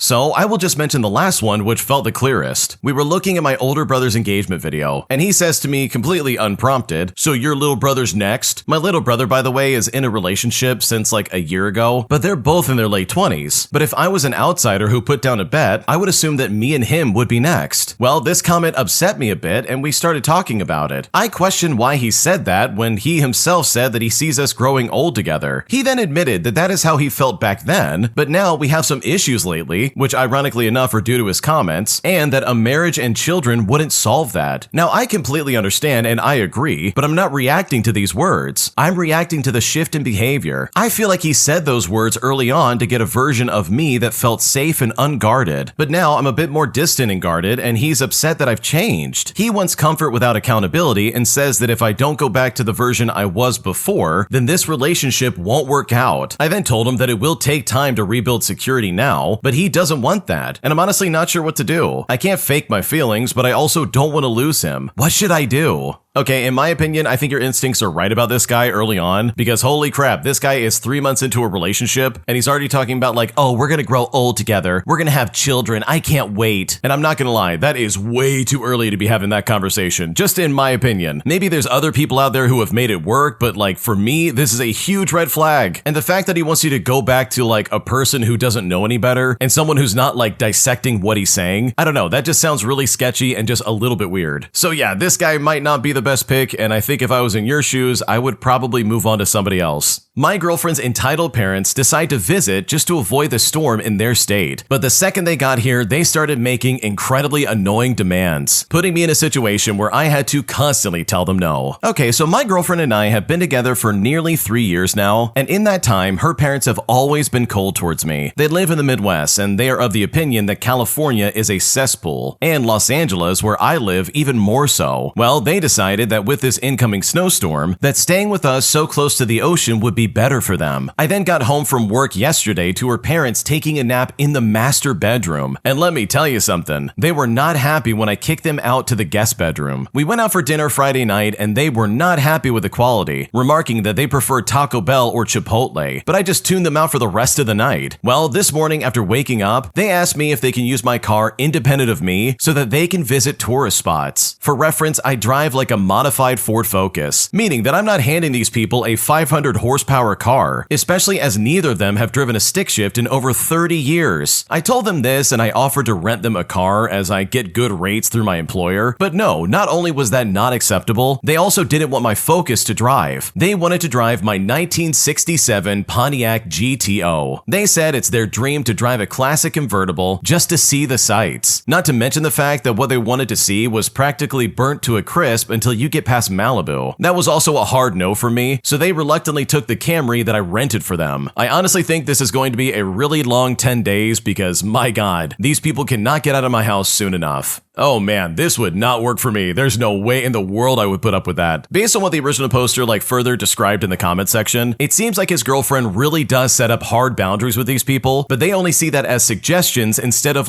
oh, we can't do this. Which in my opinion kind of leads me to believe that these people just drove up to your house and probably just invited themselves instead of asking if they could stay with you. And that is obnoxious if that's the case. I can't stand people who try that. And the fact that they tried to drive this car from 1967, which I'm sure is a collectible and the original poster's baby, is just so toxic in my opinion. What is wrong with them? I'm not much of a car guy myself, I don't really care what I drive, but for some people, and it sounds like especially the original poster, this car means a lot to them. It's obviously a classic car that they really value, and it's probably something they take really good care of. So the last thing they want to do is hand it over to his girlfriend's parents and be like, oh yeah, you can drive on the cliffs with this. It's gonna be fine. Go see those tourist spots. That's a good way for it to either get wrecked, scratched, or just ruined altogether. So yeah, this is gonna be a long 10 days, and hopefully it works out for you because I could not deal with this for a second. And hopefully you have more patience than I do because I would lose my mind if I was in this situation. Am I the jerk for not giving my sister money that I've been saving up just so she can pay her bills that she's behind on? Because at this point, she is guilt-tripping me hard. And at this point, I really just don't know what to do about this. Here's how it happened with just a little bit of context. I'm a 24-year-old female and I'm still living at home. I've been saving money for a few years so I can eventually move out. I don't make a lot, so it's been slow, and I've had to say no to a lot of things to build it up. Now, my family knows that I'm careful with money. My sister, though, who's 29, has been having money problems for a while now. She quit her job last year and has been picking up random work here and there, but nothing is consistent. A few days ago, she came to me saying that she needed help paying some bills. I told her I didn't really have money to spare, but she then said that she already told our parents that I would help her out. And when she said this, I was honestly caught off guard. When I said no again, she got upset and said I'm the only one with savings and that I can always save again later. And now as a result, my parents keep bringing it up. They aren't focused on me, but they keep saying things like, oh, I'm young, my sister is stressed out, and family should support each other. The house has been kind of awkward since then, and my sister barely talks to me. I feel bad because she's struggling, but I also feel like she assumed that she was entitled to my money and didn't respect the effort it took for me to save it. So am I the jerk for saying no to my sister? Because right now this is getting really weird and I don't know what to do.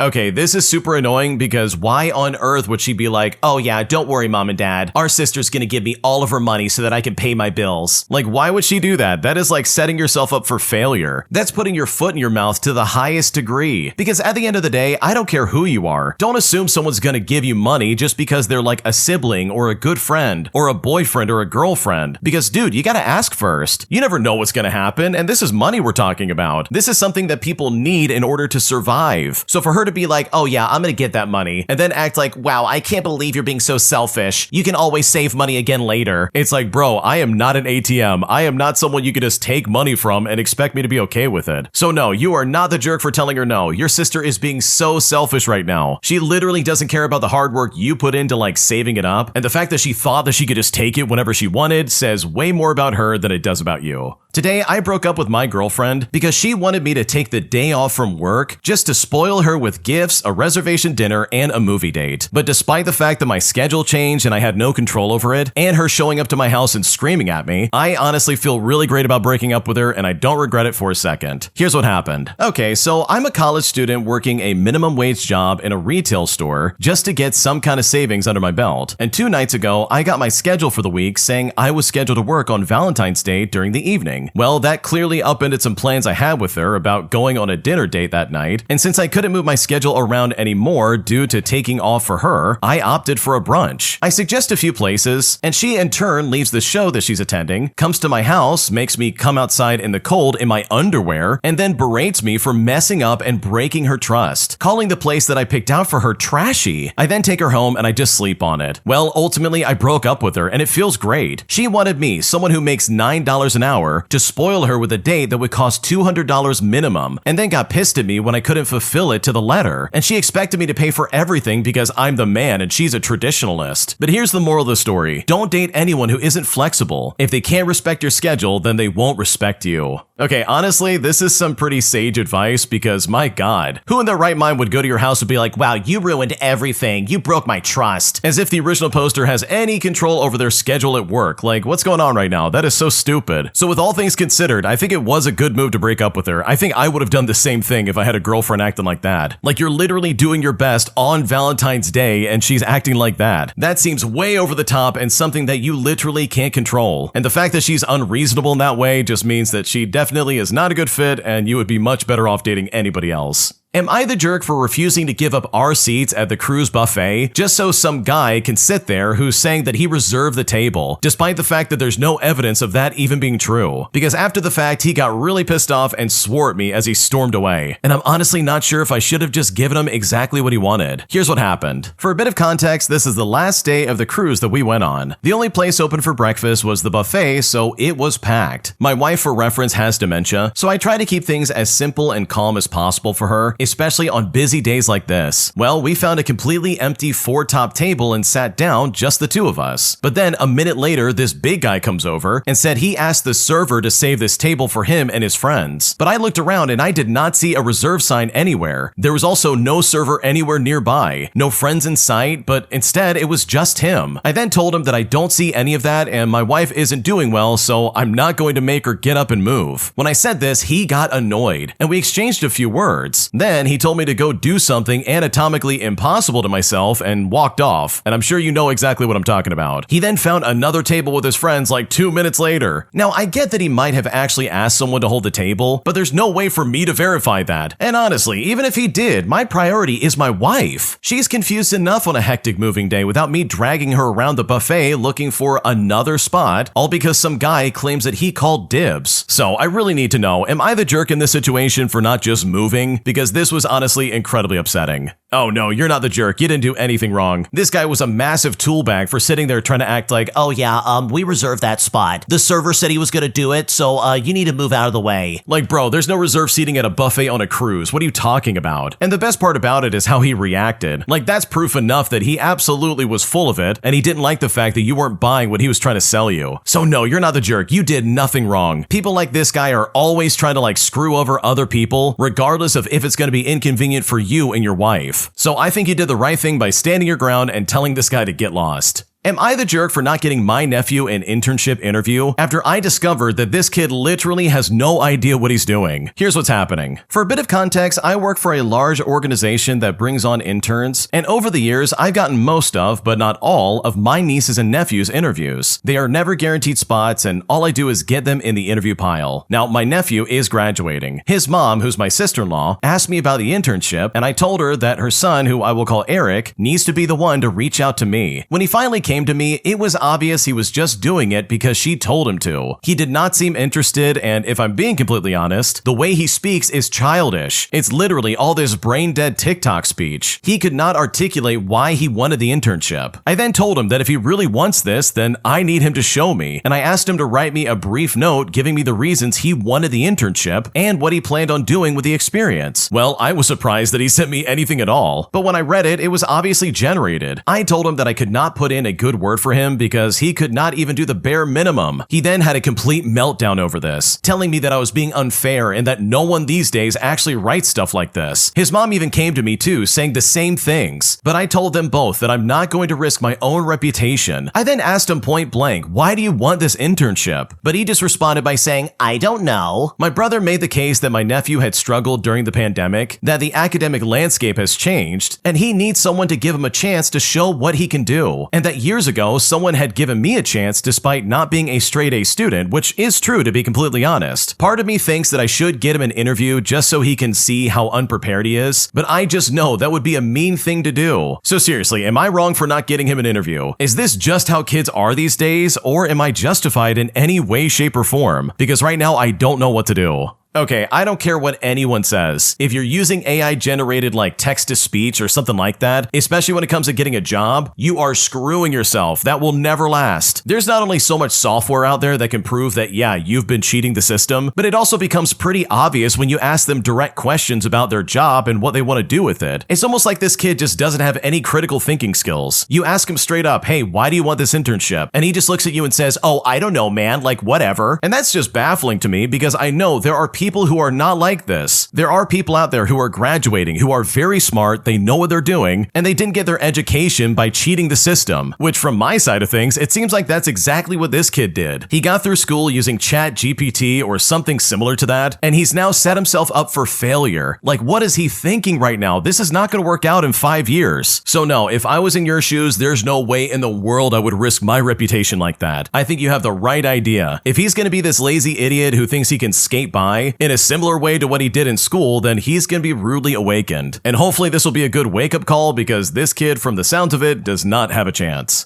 Today, I found out that my entire marriage is a lie, as I found out that he cheated on his ex-wife with me, putting me in a situation that has made me feel completely insane because right now, I don't know what to do. Here's what's happening. Okay, honestly, I don't even know why I'm writing this here. Maybe it's to make this whole situation process in my head, but honestly, I'm not sure. To start things off, me and my husband have been together for 6.5 years and married for 2. Our whole relationship has been a dream, so much so that it's felt like a fairy tale. My husband works in tech and makes a 6-figure salary, so he's taking care of me for our entire relationship. Vacations, designer clothing, expensive jewelry, etc. We've never had any relationship-ending problems. Of course, we've had disagreements in the past about finances and work, just typical couple stuff, but there was nothing wrong enough to clue me into what was actually going on. My husband, I'll call him Adam for the sake of the story, first met me at a bar and Adam was really drunk, like way too drunk to be alone. And at the time, I was worried about him and I even offered to get him an Uber ride home. I took care of him until the ride arrived, but when I got back home, I had realized that Adam's wallet was in my bag, and I figured he must have accidentally dropped it in when I was helping him out to the car. The next time we met, he was sober and super apologetic. We ended up exchanging numbers and our relationship blossomed from there. We now live together and we spend nearly every holiday together with my family. Like, he's basically an extension of my family. And right now, we are in the middle of packing up our townhouse so we can move into a bigger house to start a family. And it's mostly been me packing up everything as I decided to quit my job to focus on the family side of things. So today, I was packing up Adam's office when I found his old MacBook. Now, even though Adam makes a lot of money, I still consider myself to be very frugal. I never want to spend more money when it can be saved. And a week or two ago, my laptop broke after I spilled a bowl of ramen on it. So I figured that I could just boot up his old MacBook and use it instead. After I finished cleaning up the rest of the office, I plugged in the computer and I started it. And there happened to be tabs open from the last time Adam used it. And even though I probably should have just closed them out, I was curious as to what they were. Well, one of them was Facebook, but it was signed into an account I didn't recognize. It seemed to be Adam's account, but there were like a ton of photos I'd never seen before. Photos of Adam with a blonde woman with a toddler in her arms from a few years back. But most confusingly was a photo of Adam and his mom in New York that was posted last year. For context, Adam tends to travel a lot for work. His mom was tagged in the photo, but when I clicked on the account, it looked nothing like the account that had followed me me years back. There were photos and posts from as recently as last year. But then I started to think back. I'd never met Adam's mom before she had passed away, and I hadn't been invited to the funeral either. So with that in mind, why in the world would he ever lie about that? I continued scrolling through the Facebook account, and there were many more photos of the blonde woman and the toddler. All of them together, though, were from like 2 years ago. Once Adam got home, I confronted him with the Facebook accounts. At first, he was defensive, saying that I was being paranoid and that those posts meant nothing. Then it switched to anger, and he screamed at me for invading his privacy. But eventually, he broke down and admitted that he had created a fake account and pretended to be his mom. When I pressed him on why, he admitted the blonde woman was his recently divorced ex-wife, who he had cheated on with me. He confessed that when he turned 30 years old, he felt like he was trapped in his marriage, so he decided to find someone else to be with. So, for the first 4 years of our relationship, I was the other woman. He told me that his mom thought of his ex like a second daughter, so he could never introduce me to her. Well, when he said this, I just grabbed my bag and I left. I went straight to my parents' house and I explained the whole situation, but it still feels surreal. I had never seen that side of Adam before. It was like suddenly a switch had been flipped. To think that the man I've loved and devoted myself to for nearly 7 years was such a backstabbing liar. I'm sort of wondering if the world will ever stop spinning, because right now I feel insane and I seriously just don't know what to do.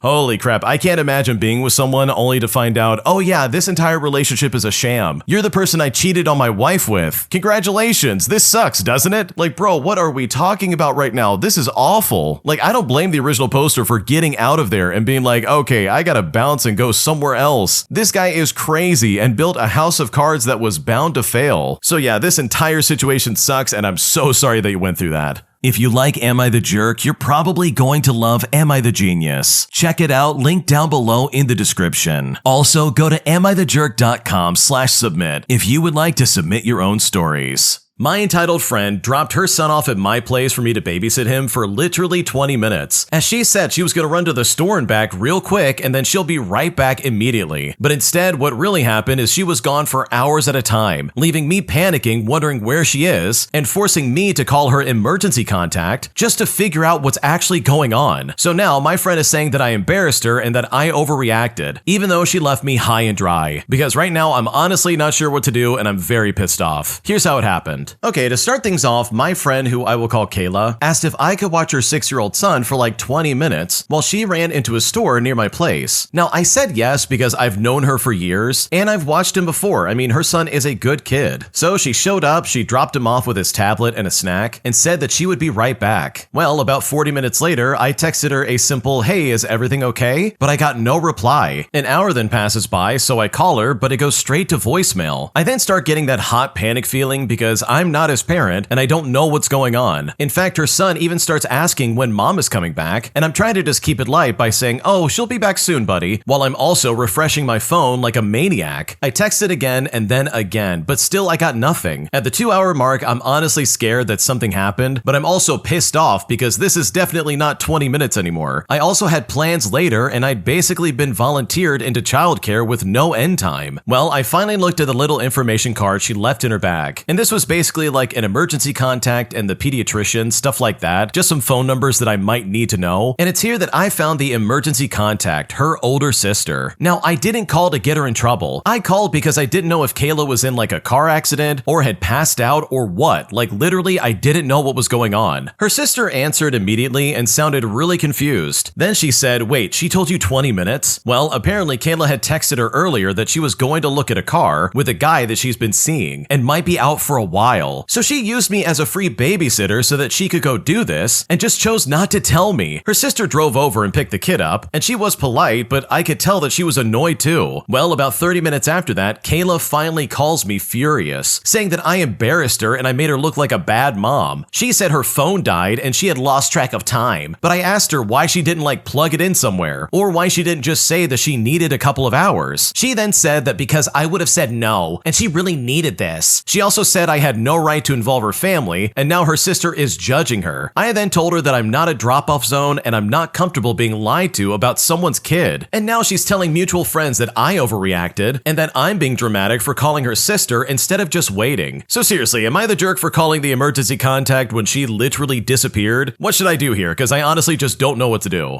Bro, this friend of yours is a piece of garbage. Kayla sucks in this story. She literally dropped your kid off and said, okay, I'll be back in 20 minutes, and then leaves for like 2 hours. Like, bro, what are you talking about? Her phone didn't die. She literally did this on purpose. She clearly admits it, like, oh, you would have said no if I said I needed like a few hours. I really needed this, so you're just gonna have to deal with it. Like, holy crap, imagine if you couldn't get a hold of the older sister. The next stop would have been like Child Protective Services. Like, what's going on right now? So no, of course you're not the jerk. You did the right thing here. Kayla is so selfish for acting the way she did, and honestly, this is not something that you should have had to deal with. Am I the jerk for telling my family that they need to get over the fact that my father will be walking me down the aisle on my wedding day? Because now they're saying that unless I uninvite my father to my wedding, they will not be showing up, putting me in a really weird situation because right now I don't know what to do. Here's what's happening. So my father was absent for most of my childhood. I'm the second oldest and he split when I was around 7 years old. I also have 3 older siblings, my older brother, my younger brother, and my youngest sister. Growing up, everyone in the family hated him, and that includes me, but especially my mother and my youngest sister. My mother was not the best parent. She would be very verbally cruel towards us, and my trust in her is also gone due to her habit of lying. My father reached out to me when I was 18 years old to get coffee, and it's here that he apologized to me and wanted to start fresh. I was hesitant at the beginning, but I decided to forgive him and move on. He reached out to the other kids when they turned 18, and they just wanted nothing to do with him. I mean, that is their choice and right to do so. He did explain, however, why he left my mother, and I confirmed it with her. Fast forward and I'm now 28 years old, and I don't regret it at all. He has been a huge help and support to me over the years. My relationship with my mother has been getting worse over the years though, especially since she hates my husband-to-be. Now this is where the real problem comes into play. I invited my dad to walk me down the aisle on my wedding day. I want him at my wedding and to be a part of it. And my God, my siblings and my mom are pissed off at me. They told me that if I do this, they will not come to my wedding. They want him uninvited from the wedding, and apparently my mom should be the one to walk me down instead of my dad. But you know what? I told them no. This then resulted in an argument, but I just told them straight up they need to get over it, and no, I'm not going to rescind my invitation. When I said that, they said, okay, well, we're not going to come to your wedding. To which I told them, okay, that's fine, whatever. So now it kind of leaves me scratching my head. Am I at fault here? Like, am I the jerk in this situation? Because I don't know what to do. Okay, I really like this story for a few reasons, but the biggest one for me is that sometimes you really can make amends. You really can forgive others of like bad things they've done to you, and there's always room to like choose to move forward and try to have some kind of relationship again. Like, it literally is possible, and I think the original poster is a fantastic example of that. They chose to forgive their father and say, look, you did some bad stuff in the past, but I accept your apology, and yes, let's try to move forward and have a fresh start. And you know what? For the past 10 years, that's exactly what they did. They moved forward, they developed a new relationship with one another, and that, in my opinion, is a great thing. Like, this is the way it should be. You should be able to forgive others and move on with your life. But what's baffling to me is the fact that your mom and your siblings are like, oh, you cannot have him at your wedding. Mom's gonna walk you down the aisle, not him. When it's like, no, that's not how this is gonna work. You're more than welcome to like not forgive him, but this is the original poster's wedding. They can choose who they want to walk them down the aisle, and they don't have to bend to your will just because you're upset about this. So no, I don't think you're the jerk here. I think you're a good example of forgiving others and choosing to move forward with your life instead of holding onto a grudge like your mom and your siblings. Am I the jerk for not enjoying the birthday gifts my friend got me that literally mocked my dead mother? Because right now she's saying that I need to lighten up and learn how to joke about this, even though my mom just passed away 8 months ago. Because right now I'm devastated and I seriously don't know what to do. Here's what's happening. I'm a 20-year-old female, and to get right to the point, I lost my mother about 8 months ago very suddenly. I've experienced a wave of emotion as I had a weird relationship with my mother and a lot of unsaid things. And I didn't even get to say goodbye to her, which really pains me every single day. I have a large group of friends, some from high school and some from university, who have all been supporting me tremendously. One specific friend, who I will call Caroline for the sake of the story, is someone I met at university. I would not consider her my best friend, but she has been such an amazing support to me throughout this whole situation with my mom. She always told me I could come to her for anything and would even pull me aside during social events to make sure I was doing okay. Yesterday, my birthday, Caroline and a group of my other friends came over unannounced with party decorations, snacks, and even a cake. After the emotional morning that I had just had, all the way to the dread that I had for having my birthday coming up, this really made me cry. I felt so seen and loved in this moment. But this lasted up until my friends brought gifts that they had bought. I opened up 2 gifts before opening Caroline's. It was a large box, and I opened it with a huge smile on my face, and my friends all looked excited for me to see what was inside. But to my shock, there was a mug and a hoodie, and both of them had a large bold font that said motherless behavior. And when I saw this, I was in so much shock that I just excused myself. I ended up calling it a night, and they all left, with Caroline muttering it was supposed to be funny as she passed by me to leave. This morning, I woke up with text messages from some of my friends at the party reassuring me that Caroline had no ill intent, and then I saw Caroline message me. The message was lengthy, including many messages saying things like, "It was of good intent. You embarrassed me. I was trying to lighten the situation." One message in particular that Caroline sent had really gotten to me. She said in this message, "After 8 months, you really should be able to accept your mom's death and joke about it. You're self-sabotaging from holding on, and it's ruining your friendships." When I read this, I felt so sick. And this statement is really just making me wonder if I truly am the jerk and if I should be over my mom's death. So seriously, help me out here. Am I at fault in this situation? Am I the jerk for excusing myself and asking everyone to leave? What should I do? Because honestly, I don't know where I should go with this. Holy crap, your friend Caroline's an idiot. For her to sit there and be like, "Oh, it's been 8 months, you should be able to joke about your mom dying." That is no joking manner. Like, what are you doing? That is the most callous cop-out I've ever heard in my life too, by the way. Like, what were those gifts about, dude? That is not something you joke about so soon. It's so cruel and just unnecessary. It just drives in the point that, yeah, your mom is gone, and not only that, but also your friends are gonna make fun of that point. So no, this was not meant with good intent. This was not meant as some kind of joke either. It was meant as a way of punching down at someone who is suffering. So in my opinion, I think the woman named Caroline in this story is a terrible person. She is not your real friend, and if I was in your shoes, I would never forgive her for this, because this is unacceptable and there is no good excuse. Did I overreact by kicking my sister-in-law out of my house after she literally tried to kick my dogs by blaming them for something they probably didn't even do? Because right now I'm still pissed off about this and I just don't know if I'm in the right. Here's what happened. Okay, you might all leave this post thinking that I'm the jerk, and honestly that's okay. But just to give some context from the very start, my younger brother and sister-in-law and their 3-year-old have been staying with me for a couple of weeks. Their house is under major repairs after a water leak. Think no windows, gutted walls, water is turned off, so there's no bathrooms or kitchen, meaning that it's practically unlivable. It's really bad, and I truly do feel awful for them and for their little one. When my brother asked if they could stay with me, probably for about a month, I reluctantly agreed. I love my brother, don't get me wrong, but I live a peaceful life of books, music, walks, and playtime with my dogs, personal space, and a lot of quiet, reflective time to myself to do whatever suits me. And I am not a kid person at all. I honestly can't stand kids, but it was only for a month and it's my brother, so I agreed. But then it all went south very quickly. For starters, I have dogs. Now, I'm not the perfect dog owner for sure, but they don't bark, they don't jump, and they've even been trained to greet people by sitting and waiting for someone to pat them on the head. And most of the time, they just lay out on the sun deck and snooze, or I take them out to the yard and we play ball. I also clean up their potty breaks in the yard or out walking or hiking. They're also gated out of the kitchen and dining room at meal times because obviously dogs don't really belong where people are eating. But they don't mind. They don't bark or storm the gate. They just go lay down as they've been taught to do so. But also they're dogs. They like to play and to be close to people. And they of course have hair. Well, my sister-in-law simply couldn't cope. Every single day was endless complaints, tears, tirades, and tantrums, and her basically begging me to lock my dogs up while her and her kid were there. She would be screaming at my dogs, stomping her feet like a literal child, and yelling at my brother about the dogs, the hair, the toys, the food, literally anything. She would also let her kid eat in my living room, which sent me cringing and reeling, sending my brain into a spiral as I said to myself, oh my gosh, please do not touch anything. But even still, I said nothing. I was trying to be patient. He is just a little kid, and despite my feelings towards kids, they don't deserve to be mistreated. I would never do that, especially at an age where they are so impressionable and don't understand why adults can be unkind. To be completely fair, I eat in my living room occasionally. Maybe I'm having pizza and a movie night or whatever, but I'm not a 3-year-old with dirty hands and zero boundaries. I expect respect and appreciation for other people's things, or at least how messy a peanut butter and jelly sandwich can be. Now, it wasn't just the eating on my couch. Kids do a lot of kids things that make me cringe every day, and my god, the smell was so bad. Seriously though, like why do they smell? What even is that smell? And they cry and listen to cartoons so loud I can hear it from my office over my music. I also hate having to be the bad guy in my own home. And this is all before my Teams or Zoom meetings, when I would have to ask in my own home for people to be quiet. Not that we didn't have a few fun chats, with a 3-year-old, or we would laugh or anything like that, because guess what? We totally did. But despite that, I still tried to be as kind and patient as I ever could be. But then it finally happened, the moment that literally changed everything for me, and I could not stand having this woman and her child in my house any longer. I was in my office getting some work done for the morning, and my dogs were playing in the living room. I could hear them, but I honestly thought nothing of it. I mean, they play all the time. The kid was also in the living room watching something annoying and way too loud on TV. I don't know where my sister-in-law was, honestly, maybe folding their laundry, I think, and my brother was definitely at work. Well, it's at this point I hear a thump and a blood-curdling scream of a toddler. The kind that reminds me why I can't stand kids. Literal ear piercing. Like this is some natural birth control for me. And it's a total sensory nightmare. Every nerve in my body simply cannot stand it. Like I hate how this makes me feel. Once this happened, my sister-in-law started screaming. Then I hear the sound of scattering paws of the wood floor, with the dogs running towards my office. I then open the door and step out to see her chasing them down the hallway, trying to kick and hit them. With her kid in one arm, she is swinging her free arm at my dogs, randomly trying to kick them, all with tears just running down her face. Now for reference, my dogs have never been kicked before, or even someone pretending to kick them, and they've definitely never been hit. Also, my dogs live here. She does not. It was at this moment I had simply had enough. I put the dogs away in their beds in my office with a treat, and I went back out the hallway and I told her to pack up, get out, because you are absolutely done here. Her response was to ask me if I was joking and complained that my dogs knocked her kid off the couch. I felt bad and I asked her kid if anything was broken or bleeding, but guess what? No, nothing was bleeding and nothing was broken. So it's like, okay, you're fine, so please stop screaming. I then followed her through the whole house, making sure she packed up everything. She asked if she could stay until my brother got off work, even though she was already texting him, making me the bad guy, I'm sure, but I told her no, take your bags and your child and get out. I then felt a little bit bad because it's only like 10 degrees in Minnesota right now, so I let them sit in the kitchen behind the baby gate until my brother could come and get them, and thankfully he left work early. Well, now my brother is pissed off at me for kicking them out, and he's pissed off at his wife because now he has to pay for a place for them to stay, and he's the only one who works. She's trying to victimize herself by saying that the dogs attacked her child, and that I'm an awful, family-hating, old, mean jerk. She tried to garner sympathy from my parents, who also told her off, and my other sister and brother-in-law, who already think she's crazy and a freeloader. My older brother was going to let them stay there until he found out what she did, and then posted in the family group chat that he had changed his mind because he doesn't want her kicking his dogs. But according to her and my younger brother, I freaked out, overreacted, and threw my family out in favor of my dogs. And at this point, I seriously don't know what to do to try and make this right. Okay, you are not at fault here. You did not overreact. If I found out that anybody's trying to kick my dog in my own home, then yeah, I'm gonna boot them out of my house as well. That is crazy behavior, and is completely uncalled for. There's no excuse for that. If you're gonna be in someone else's home, especially under their good grace and acceptance of you being there, then guess what? You gotta put up with whatever's in front of you. That means if they have dogs, you need to learn to live with it. Or at least take the steps to properly watch your kid and not let these dogs be around it if you're that worried about it. Like, what a moron. Even if the dogs did somehow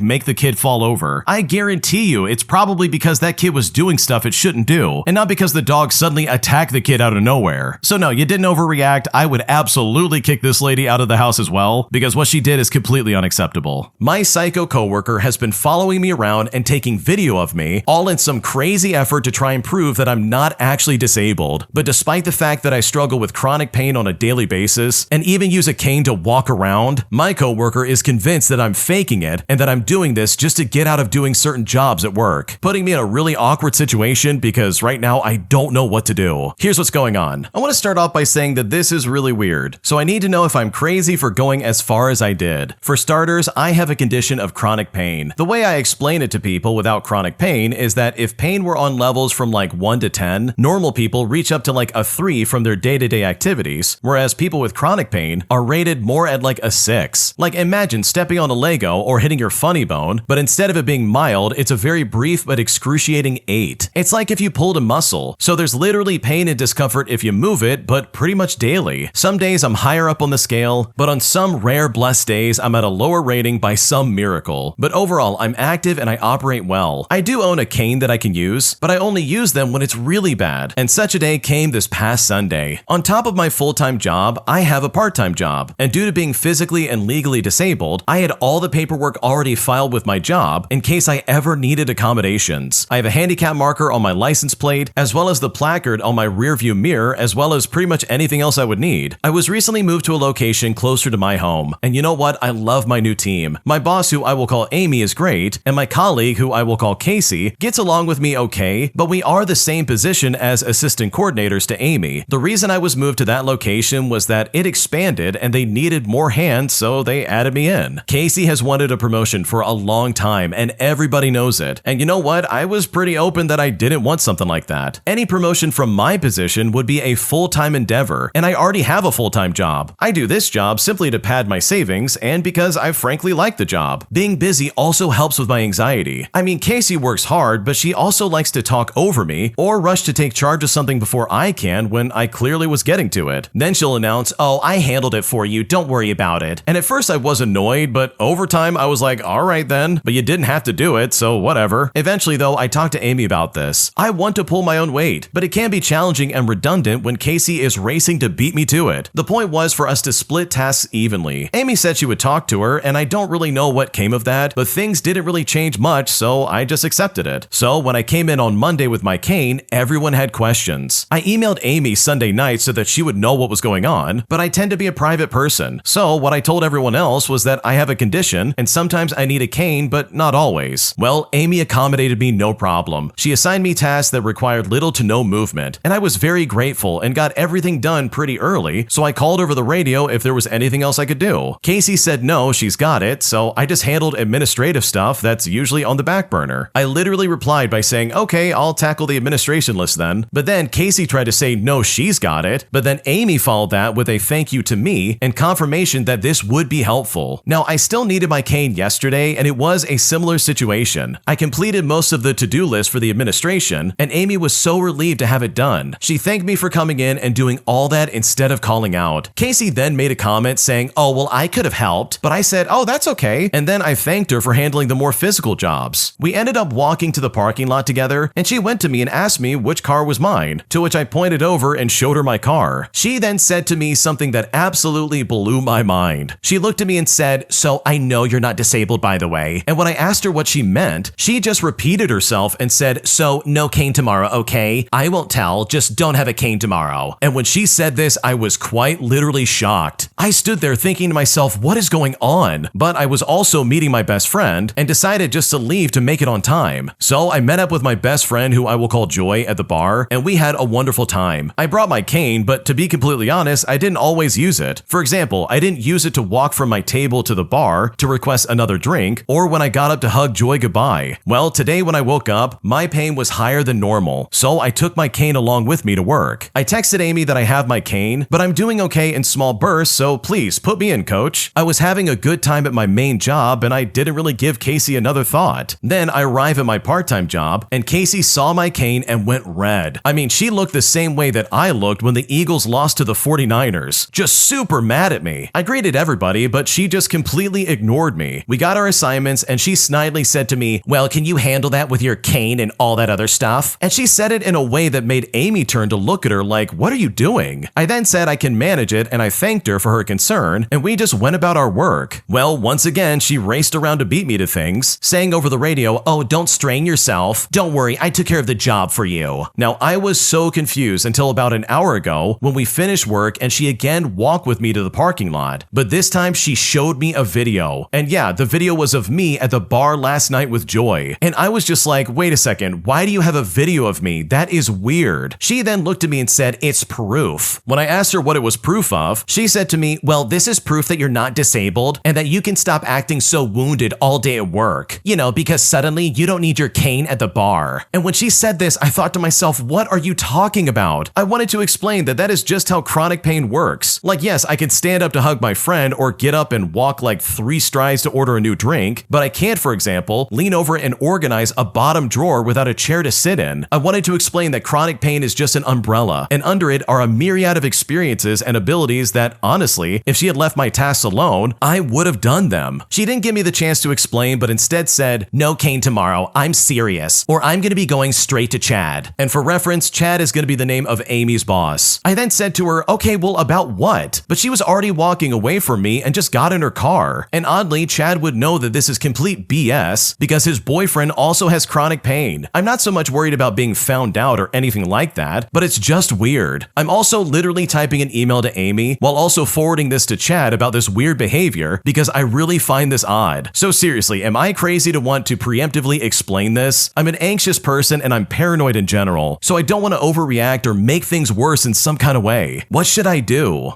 Okay, holy crap, your coworker is crazy. Who in their right mind is gonna sit there and be like, oh yeah, I'm gonna prove that you're not disabled, and then they follow you to the bar after work? Like, what is going on right now, man? Are they like some private investigator? Because this is some creepy behavior, dude. There's no excuse for this. I know for a fact if I was in your shoes, I would come ready with receipts and every single ounce of paperwork I can find on this, and I would be reporting Casey to human resources or my manager or someone. Like, this is one of those things where it's like, yeah, I need to scream this from the rooftops that this crazy lady's treating me like this, and I am not okay with it. And to the original poster, you should not be okay with this either. So I think overall, the fact that you're trying to like get an email out to your boss and your boss's boss about this crazy behavior, that in my opinion is a smart move and exactly what you need to do. Because Casey's being unreasonable and honestly a little discriminatory, and that is not okay, and that absolutely needs to be corrected. If you like Am I the Jerk, you're probably going to love Am I the Genius. Check it out, link down below in the description. Also, go to amithejerk.com/submit if you would like to submit your own stories. Am I the jerk for banning my family friend and her son from my house, all because she refuses to repair and pay for the damages that her kid caused when they came to my house the other day? Because right now I'm still pissed off about it, but I don't know if I'm overreacting. And at this point, I don't really know what to do. Here's how it all started. Okay, so last year, I finally got the final addition to a collection I had started, and it's in a display cabinet that can only be opened with a key that I have stored in a secret place. Well, my family friend's 7-year-old son walked into the room where the cabinet is, and I politely told him, please do not touch it. Well, twice I caught him touching it, and I told him to stop, but all he did was smile. Plus, his mother didn't do anything to stop him. I then politely told her to tell her son to stop, and she just said to me, isn't it locked? He won't get into that. Stop being so paranoid. But the third time, he grabs a chair and he has a metal fork in his hand, which he tries poking the lock with, but I caught him in the act. When I did, this startled him, causing the chair to fall forward, breaking some of the glass of the display cabinet, but luckily nothing was damaged. His father then marched over, having been there when I gave the second warning, and takes his son into the other room. I inspect the lock and it wasn't damaged either, but eventually the father and son return with the kid, confessing that his older brother told him to use the fork to pick the lock, so now 2 of the kids are in trouble. I then look at my family friend saying that she has to pay for the repairs. And you know what she says to me? She says, well, you shouldn't have such cool collectibles to entice him. I then told her, okay, I want you out of my house until you pay for the damages your son did. She then says that she has nothing to pay for, and then leaves with her husband and 4 kids. Eventually, I got a friend who's good at repairing this kind of thing take care of it, where they essentially came in and repaired all the damage that this kid had caused. But regardless, am I the jerk for banning them from my home, all because this family friend refused to pay to repair the damage their kid caused? What should I do? Okay, no, you're not the jerk here. I would have done the exact same thing. If I have something valuable that's locked up in a cabinet, then guess what? I don't want you touching it. I don't want anyone going in there. There's a lock on it for a reason. Please stop trying to break into it. So the fact that this kid not only like tried to pick the lock, but also broke the glass that was displaying it, like that for me is more than enough reason for these people to not be welcome back in my home. And guess what? It's your home. If you want to display these collectible things, then you have every right to do so. It is completely insane for her to be like, oh, this is actually your fault that he broke it. But it's like, no, it's your fault for not watching your kid, and instead just allow this stupid brat to walk around and break stuff. So no, you're not the jerk, because if I was in your shoes, I would have done the exact same thing. Did I overreact by doing a chargeback on my subscription to have my nails done? All because the technician I scheduled with constantly has canceled on me over and over again. Because after the fact, I'm honestly starting to second guess my decision. And at this point, I don't know if I made a mistake. Here's what happened. Okay, I want to start off by saying that I've gotten my nails done by one technician for over a year. I'm very particular about my nails, and she's really good at it, and she's fast. But here's the problem. She is always late or canceling on me at the last minute. But again, I needed her more than she needed suited me. So with that, I've never really complained to her. I've never been late or canceled on her last minute. In fact, I've sat in my car waiting for over an hour before when she's literally running behind because I like the way she does my nails and I paid for a monthly subscription that she offers. It's 2 sets a month for $275. And I've been on this subscription plan for a little over 6 months. But every single visit, she's late. And I should also mention that I still tip her every single visit. Well, it's 2026 now and I'm trying to set boundaries. I had an appointment on January 9th and I asked if she had anything sooner. She then offered me January 3rd. Well, the day comes around and an hour before I'm supposed to be there, she said that she got home from Vegas late and asked if I can change my morning appointment to 4 p.m. And to that, I said fine. Again, I didn't complain. But then at about 3 o'clock, she texts me and asked if I could just keep my original appointment on the 9th. And while I'm already annoyed, I still agreed to it. She scheduled me for the 9th, but at a different time than what I had originally had. So I asked her if I can keep my original day and time since I have work, but I got no response in return. Well, on January 8th, I text her and I ask her again, what time should I be there? She then responds 2 hours later and says that since I was the only one scheduled for the 9th, she's canceling my appointment and I have to reschedule for the 10th. I then asked her what time and again, I got no response for hours. Finally, I just scheduled through her online portal and I scheduled for 10 o'clock in the morning on the 10th. Well, it's now January 10th and I get a text message at 9:30 and she says she has a family emergency and she's canceling all appointments. She then said she's going to reschedule everyone for the weekend of the 16th. Well, today's the 16th and I had an appointment scheduled for 6 o'clock in the morning just so I can go to work. I'm there before she got there, so I texted her, but I got no response. I then texted her one more time at 6:45, but again, she did not respond at all. But once 7:15 in the morning rolled around, I just left. I then did a chargeback for the monthly membership for this month since I have yet to receive any services, and I canceled my auto renewal. Finally, she texted me at like 9 o'clock in the morning, 3 hours after my scheduled appointment time, and said, "Oh, I'm so sorry," and came up with all these other excuses. But you know what? I'm over it at this point. So am I overreacting by canceling my subscription and doing this chargeback? Because at this point, I don't know if I'm in the wrong.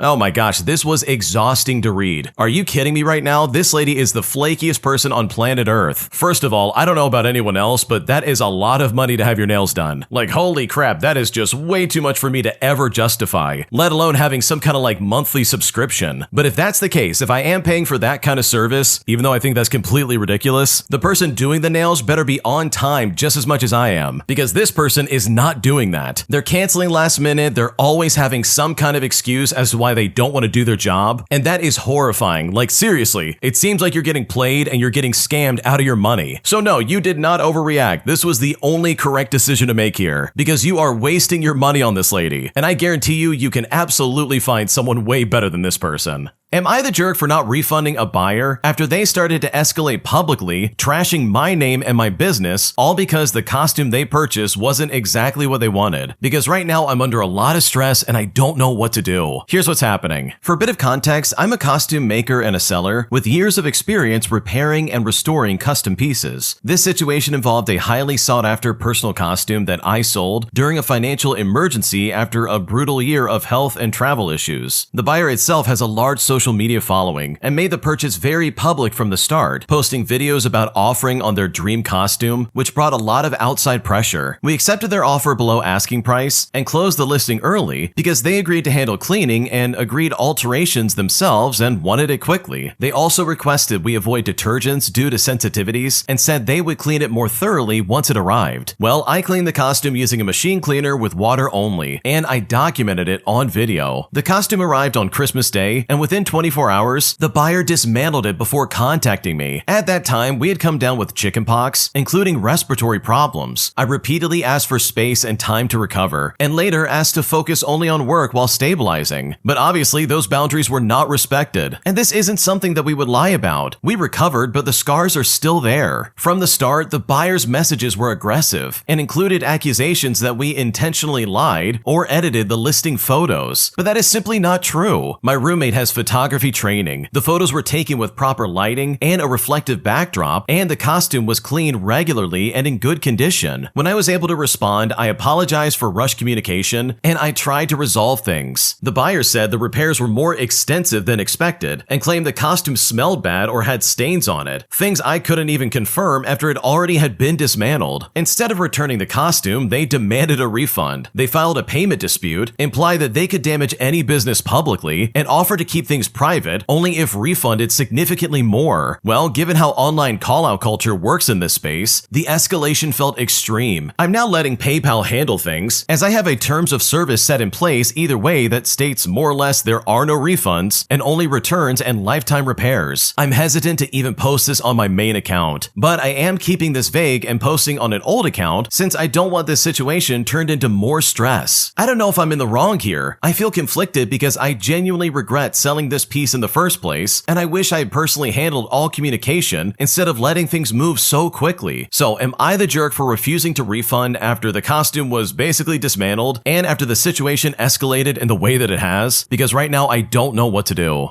Oh man, first and foremost, I am so sorry you're dealing with this. Like, I can only imagine how much pressure you're probably under regarding like this person who's clearly treating you like crap, even though it sounds like you did everything they asked for. You explained to them and they agreed that yeah, they'll handle any like repairs and cleaning or any like alterations themselves. And that was pretty much the end of it, because before you know it, they're getting it on Christmas Day. So the fact that they're like turning around and being like, wow, these people screwed us over. I can't believe they did this wrong. Despite the fact that from the sounds of it, you did everything right. Like, that is incredibly disrespectful and not fair. And personally, like in my opinion, I completely understand why you're like, sorry, but there's no refunds. Because if this is like a costume they're wearing for an event, they could just wear it for one day and then return it and get their money back. And that doesn't seem very fair for the person that's selling the costume or the piece that they're wearing. So in my opinion, it makes sense. Like, sorry, you can't refund it, but we will repair it if you want us to. So I don't think you're the jerk. I think what you're doing does make sense in my opinion. And that's strictly from the standpoint of like, hey, these are my terms of service. I'm sorry, but I cannot give you a refund. But I will say the added pressure from the outside looking in from these people, like basically blasting you online, like that is uncalled for and completely unacceptable, because it really seems unnecessary, and if anything, it's just making matters worse.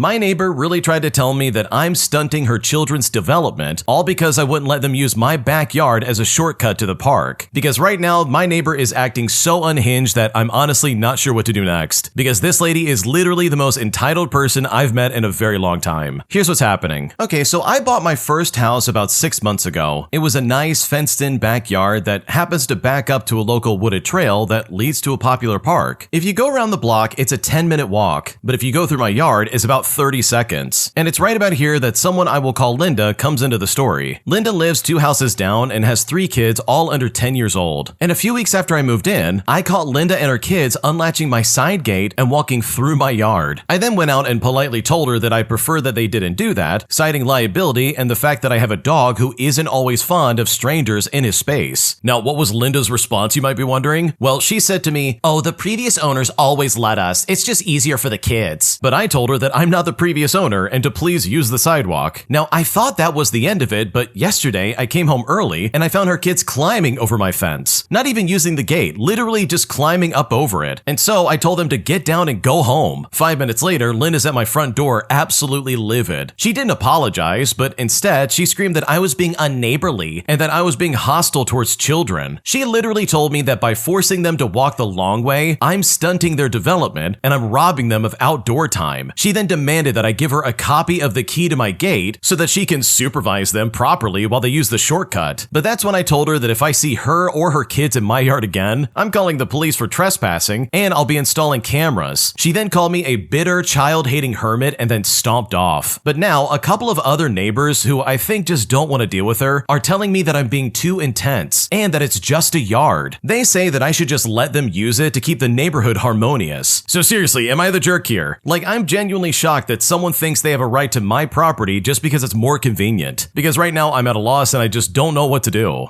No, you're not overreacting, and you're definitely not the jerk here. Because you're right, man, these people have no business being on your property, especially when you have a dog who's like, oh, I'm gonna bite the first person I see in this backyard space. And with them opening up the gate, like your dog could get out, and then who knows what'll happen. Like those kids could run through your backyard, trip and roll their ankle, and then congratulations, you've got a lawsuit. And based on the way you're describing Linda, I would not doubt that that absolutely could happen. So in my opinion, I think you made the right choice because this Linda lady seems like she would try to pull something like that in the future.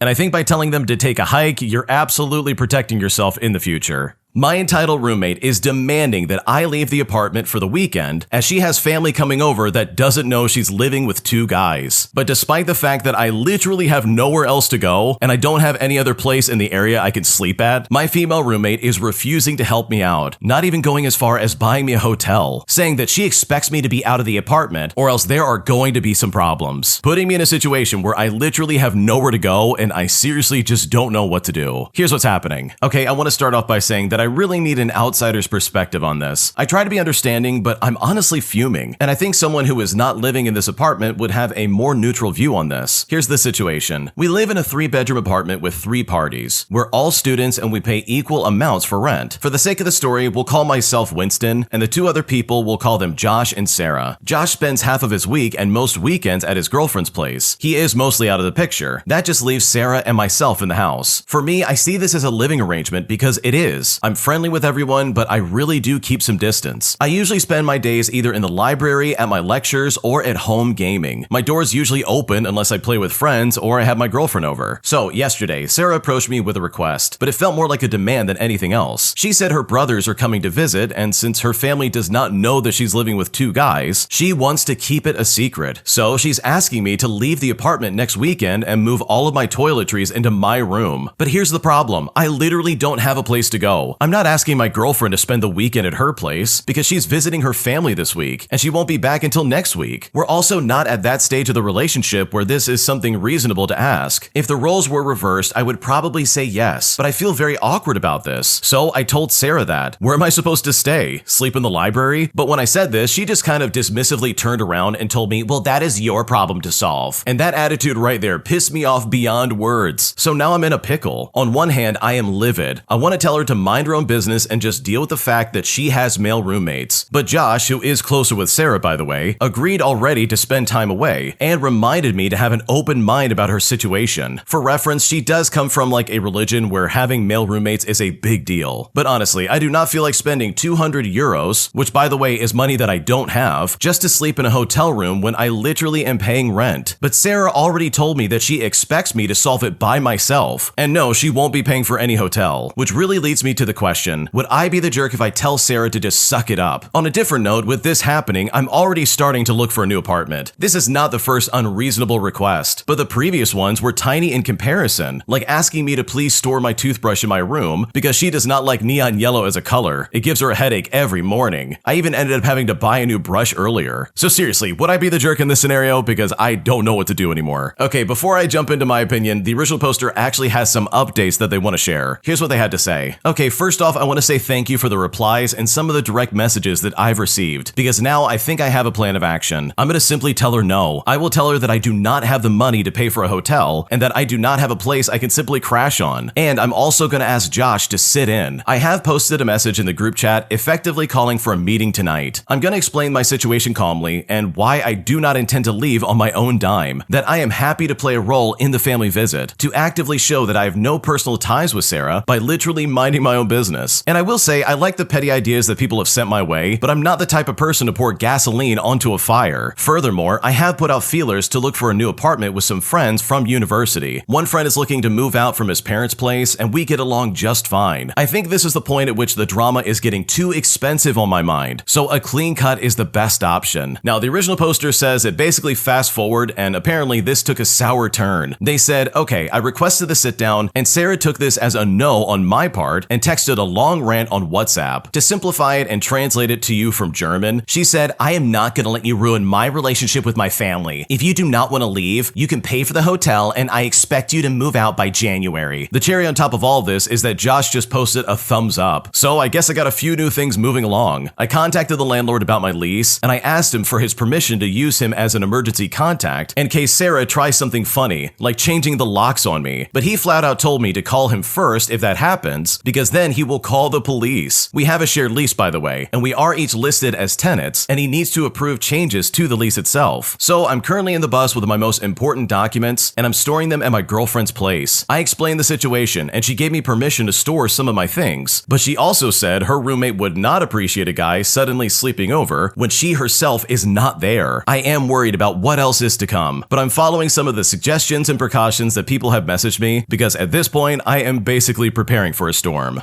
Okay, I cannot stand people who are like fake religious and they only do things to try and cover up their own decisions by essentially making everybody else's life inconvenient instead of owning up to it and being like, yeah, I'm living with a bunch of guys. Like, how is this the roommate's fault that Sarah is not doing what she's supposed to do in her religion, whether she's practicing it or not? Also, the fact that she said, oh yeah, you can come over to my apartment for the weekend, knowing that she has 2 male roommates and her family's gonna be super pissed off when they see them, like that is so ignorant and so stupid because this puts you in an uncomfortable situation, all because of Sarah's stupid decisions. Like, first and foremost, there's no way on earth I would ever agree to leave the apartment. Like, no, I don't think so. I'm staying right where I'm at. I pay for rent to this place, and I don't care about your family situation. I don't care if they disown you or anything like that. I have nowhere else to go. I'm literally not going to sleep in the car just to make your family happy. If you want me to disappear, then congratulations, buy me a hotel. So to that extent, it's crazy that Sarah's like, I expect you to figure this out. I am not going to help you. But it's like, Sarah, I could say the same thing. I could say to you, hey, I'm not going to help you with this and you need to figure this out by yourself. Because why should I have to leave my apartment? I'm literally paying rent. I have just as much of a right to be here as you do. So honestly, the fact that she was rude about this and the way that she was trying to boss you around as if she owns this place, like, bro, I don't think so. That is crazy. So in my opinion, I don't think you would be the jerk at all. I think the fact that you're taking your valuable stuff and moving it to your girlfriend's place is a smart idea because Sarah is a crappy and just awful roommate. And I really just don't blame you for a second for trying to find a new place and trying to move out. If you like Am I the Jerk, you're probably going to love Am I the Genius. Check it out, link down below in the description. Also, go to amithejerk.com/submit if you would like to submit your own stories.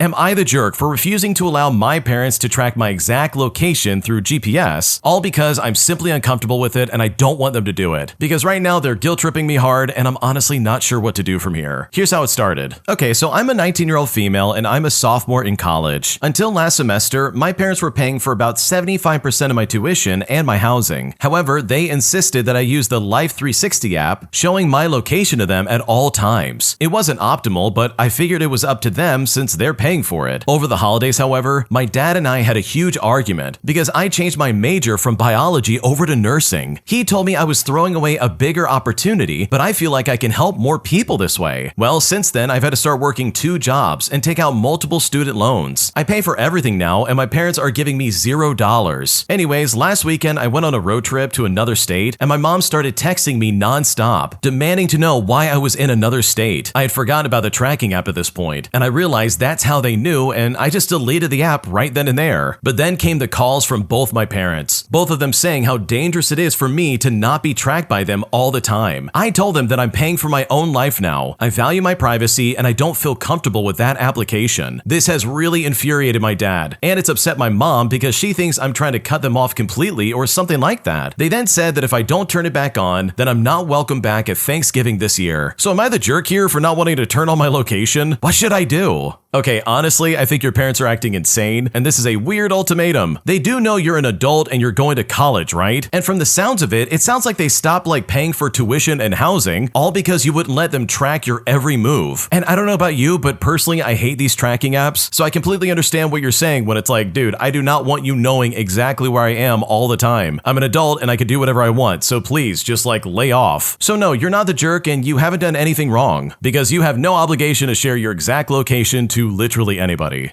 Am I the jerk for uninviting my friend and his girlfriend after they made a cake that has nuts in it, despite the fact that I specifically said not to bring anything to my birthday party that has nuts in it? Because right now they're saying I'm being unreasonable and I'm being the jerk for saying that they can't show up with this cake, despite the fact that they said they're gonna bring it no matter what. Because right now they're saying some terrible things about me, and at this point I don't know how to react. Here's what happened. Okay, so basically I'm having my 18th birthday party at my house. It's just a dinner with my closest friends, and I told everyone they may bring food if they like, but I'm going to be doing a little bit of cooking, like some barbecue food and then maybe like ordering a pizza. Now, my guy friend, who I will call Ryan, asked if he can bring a mutual friend that he's dating, who I will call Emily. I told him sure, because he was gonna leave early anyways. She offered to make food, and I told her that would be really nice, but she didn't have to. But you know what? She insisted. I then made a group chat of people coming, and I invited Emily to it. I sent a message talking about when to come and what to wear and all that other stuff. But another important thing in the message was about allergies. I have a friend coming with a really serious nut allergy. I've never seen them have a reaction, but I've been told that it gets pretty bad. I wrote in the message, please triple check your food to make sure it doesn't have nuts, and to please be aware of cross-contamination. Everyone read the message, and some even replied, while Emily did a thumbs up on the message acknowledging that she saw it. Last night, me and Emily were talking, and she mentioned the food that she made. I told her to show me a picture, and it was a cake. But the cake looked like something my mom had made before, and that absolutely contained nuts. I then asked her if there were nuts in it, and she said yes, but not a lot of them, and my friend could just not eat the cake. But I told her I would rather she just didn't bring it. When I said this, she got mad at me and said that she'd gone through all this trouble to make the cake, so she's either bringing it or she's not coming. Well, I told her then, okay, you're not coming to the party, because I was very clear about my friend's allergy, and even cross-contaminating was asked to be checked on. So why would I allow her to bring an entire cake that has nuts in it? She then said it was disrespectful to disinvite her, and that she's Ryan's girlfriend. If he's going, she's going. But I told her no, it's my party, and I didn't want her there anymore because she was acting like a child. She then stopped texting me, but then I got a call from Ryan saying that I was being a massive jerk, and apparently she spent ages on the cake. But I told her I don't care if it took 2 whole weeks for her to make this stupid cake. I was specific from the beginning on what you could bring and what you couldn't. The only thing you couldn't bring was something with nuts in it. Now, this next part is where I might be the jerk, because I asked if she's incompetent of reading and comprehension, and if she really doesn't know any other cake recipe, to which he said I'm being a jerk and then hung up on me. Well, Ryan's telling everyone that he and Emily will not be attending because I called them names and rejected Emily's cake. And a lot of my friends, mostly ones not coming to the party, are saying that it was slack to let her make something and then uninvite her because of what she made, and that she put effort into the cake for my birthday. There's only 3 people saying that I'm not the jerk, and one of them is my friend with the nut allergy. Now, the party is tomorrow, and I kinda want perspective on this before it happens. So seriously, am I the jerk here? Because I really just don't know what to do.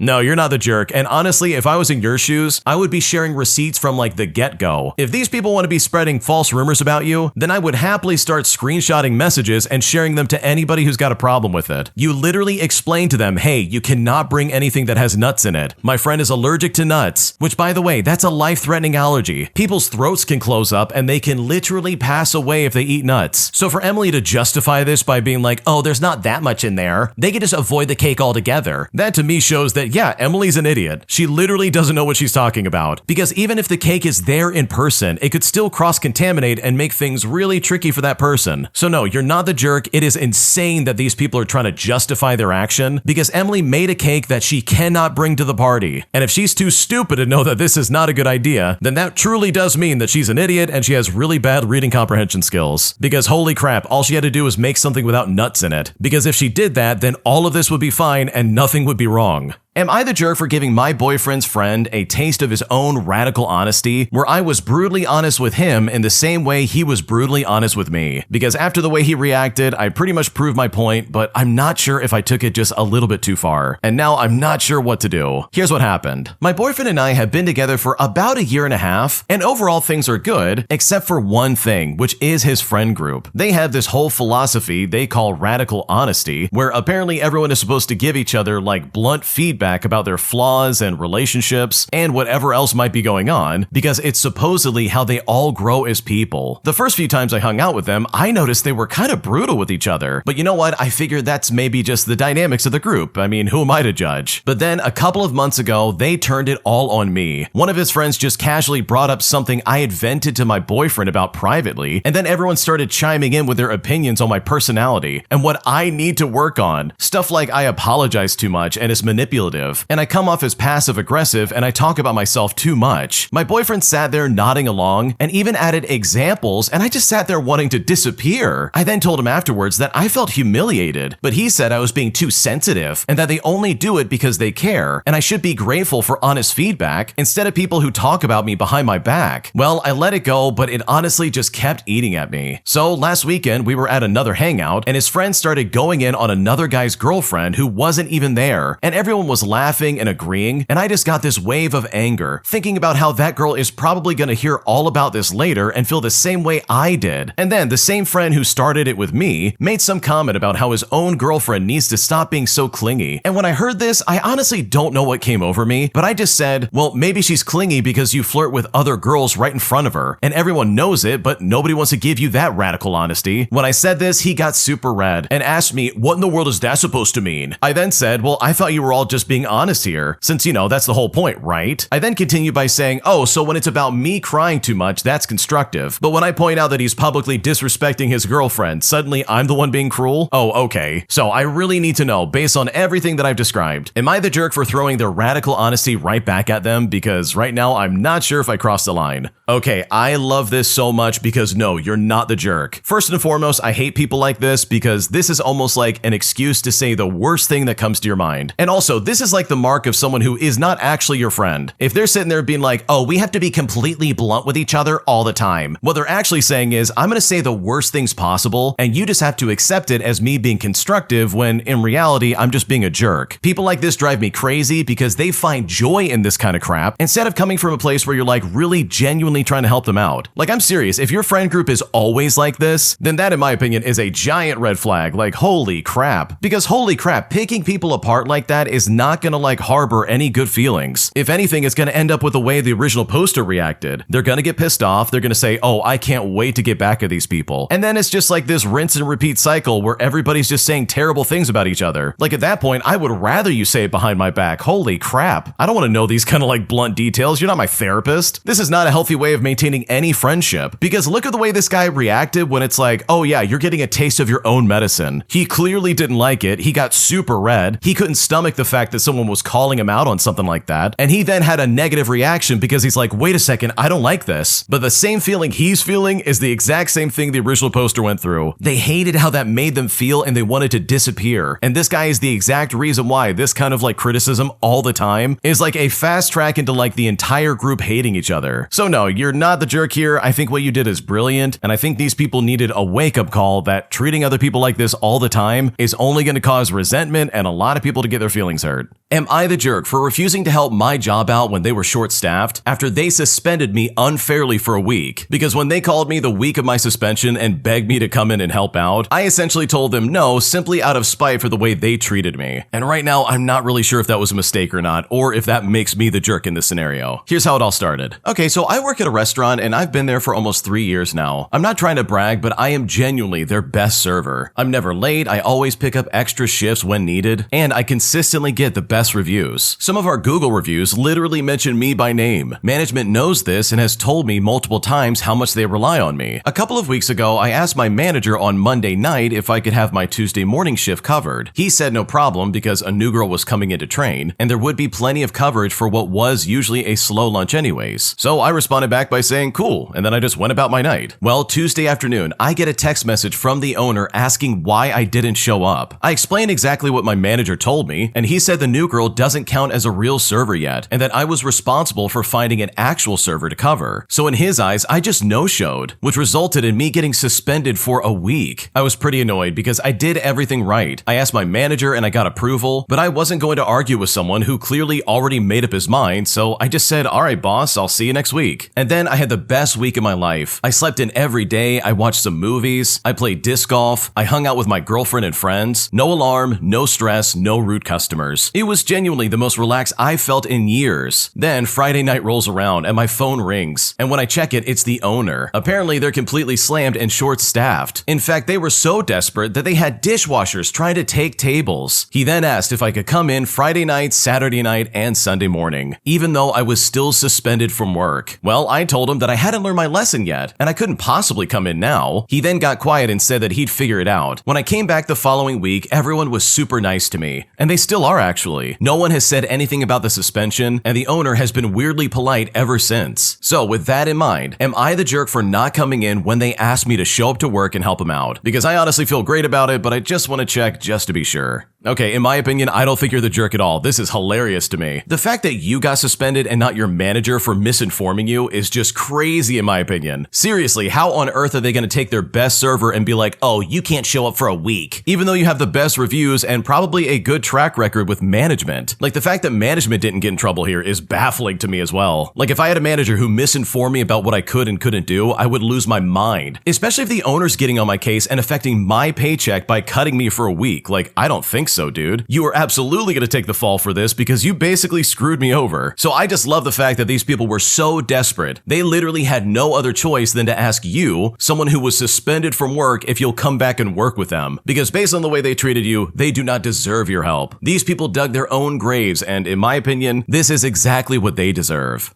My entitled coworker gets fired for literally never doing his job right. But then, after he leaves our company, he has the audacity to use me as a referral without asking me first. So I've decided to get some revenge by literally poisoning any job opportunity that comes his way, giving off the weirdest vibes to these recruiters that no, this guy is not a good worker. And this is honestly super satisfying because this guy definitely deserves it. Here's what happened. Okay, I want to start off by saying that this has been playing out for a little while, but the latest installment finally happened today. Now, for a bit of context, I manage a retail store, one of many. Our owners pay really well for the job that we have to do. They only ask that we do our jobs while we are at work, which is easy. I can definitely do that. It takes a while to get up to speed with our systems, but that's totally okay. But that's when our problem child of the story comes in, who I will call Ezekiel. It isn't his real name, but it does kind of fit. Ezekiel joined us a few months back, and after about 2 days, several of us started warning him not to take shortcuts on learning his job. However, apparently Ezekiel knew better. He would skip steps with product warranties, and then they would be rejected, which meant that someone else had to resubmit them correctly. He would also neglect his allocated aisles, which brought focus onto me. So I would read him the riot act, during which he would try to renegotiate his job. He would also lie to customers about product capability in order to get a sale. But we are literally not even on commission at all. So we get paid whether we do $100 in sales or $100,000 in sales. We were done with him and had planned to keep him on until mid-January. Nobody likes to fire someone before Christmas, so we opted to hold off. Ezekiel decided that any small, tiny, minor setback was somehow an excuse to not come into work. He thought that he had hit a magic secret to get paid for being absent. However, we already had decided that he would go. He had also run out of leave, but was now just coming in whenever he didn't have an excuse to stay home. So we gave him 1 week's notice of his dismissal. Unfortunately, it was in early December, but we couldn't keep cleaning up after this guy for another 5 weeks. Well, his response was to do an even worse job than his usual low standard, and left us with even more time bombs in his paperwork than normal. Like, we've been finding this over the last couple of weeks. Fortunately, the rest of my team is a solid and cohesive group, and we actually have an understanding of our customers in the area. On his last day, he left at noon via the loading dock and didn't have the decency to notify anyone that he was leaving early. Fortunately, we have cameras, and I just manually clocked him out at the time he stepped through the leading bay doors. And with that, this is where my revenge slowly begins to take place. Without asking me first, he put me forward as a referral for all the jobs that he had been applying to. I did not appreciate the mess he deliberately left me, so I've decided to start poisoning all of these opportunities without directly defaming him. I would give lengthy pauses before explaining that it's difficult to give an answer that's simply yes or no. He's been telling these employers that he resigned, but I explained that he was invited to leave. In fact, today, a recruiter rang me up about a support worker traineeship that he's applied for, and unfortunately, it's not looking good for him. Honestly, I think he struggles to support himself, let alone be responsible for the well-being of other people. For every question these employers and recruiters ask, I give an answer that hopefully helps to save them the same grief that my team and I had to endure. Because at the end of the day, I am happy to try and ruin Ezekiel's career opportunities, because this guy made my life a living nightmare when he worked for us. Oh man, I completely understand where you're coming from because I have been in your shoes. I know exactly what it's like to have a coworker who is making my life harder by not doing their job right. Like, there's nothing more frustrating than having to pick up the pieces for someone else. Like, bro, give me a break here. That is so obnoxious. But the fact that he tried to use you as a reference, like, what is he thinking? After all the wrong things he did at that place, he really has the audacity to use you as a reference without asking you first? Like, holy crap, that is some crazy behavior in my opinion. There is no good excuse for that. Like, what is going on? So personally, I love the fact that you're getting revenge on this guy in this way, because his way of handling this was incredibly unprofessional and completely uncalled for. Because you do not use someone as a reference if you haven't cleared it with them first, especially if you acted the way that Ezekiel did at this job. If you like Am I the Jerk, you're probably going to love Am I the Genius. Check it out, link down below in the description. Also, go to amithejerk.com/submit if you would like to submit your own stories. My coworker never paid me back for the lunch I bought her when we were out with coworkers. And now I'm not really sure how to handle this because I don't want to be confrontational, but I'm also not really sure how to approach this situation or really make it known that yeah, she needs to pay me back. Because right now I'm incredibly frustrated by this and I don't know what to do. Here's what's going on. So for a bit of context, I went out to eat with my coworkers. There were 4 of us and we could only split the bill by 2. So I paid with a coworker I was sitting next to. She told me to pay and that she would Venmo me the money afterwards.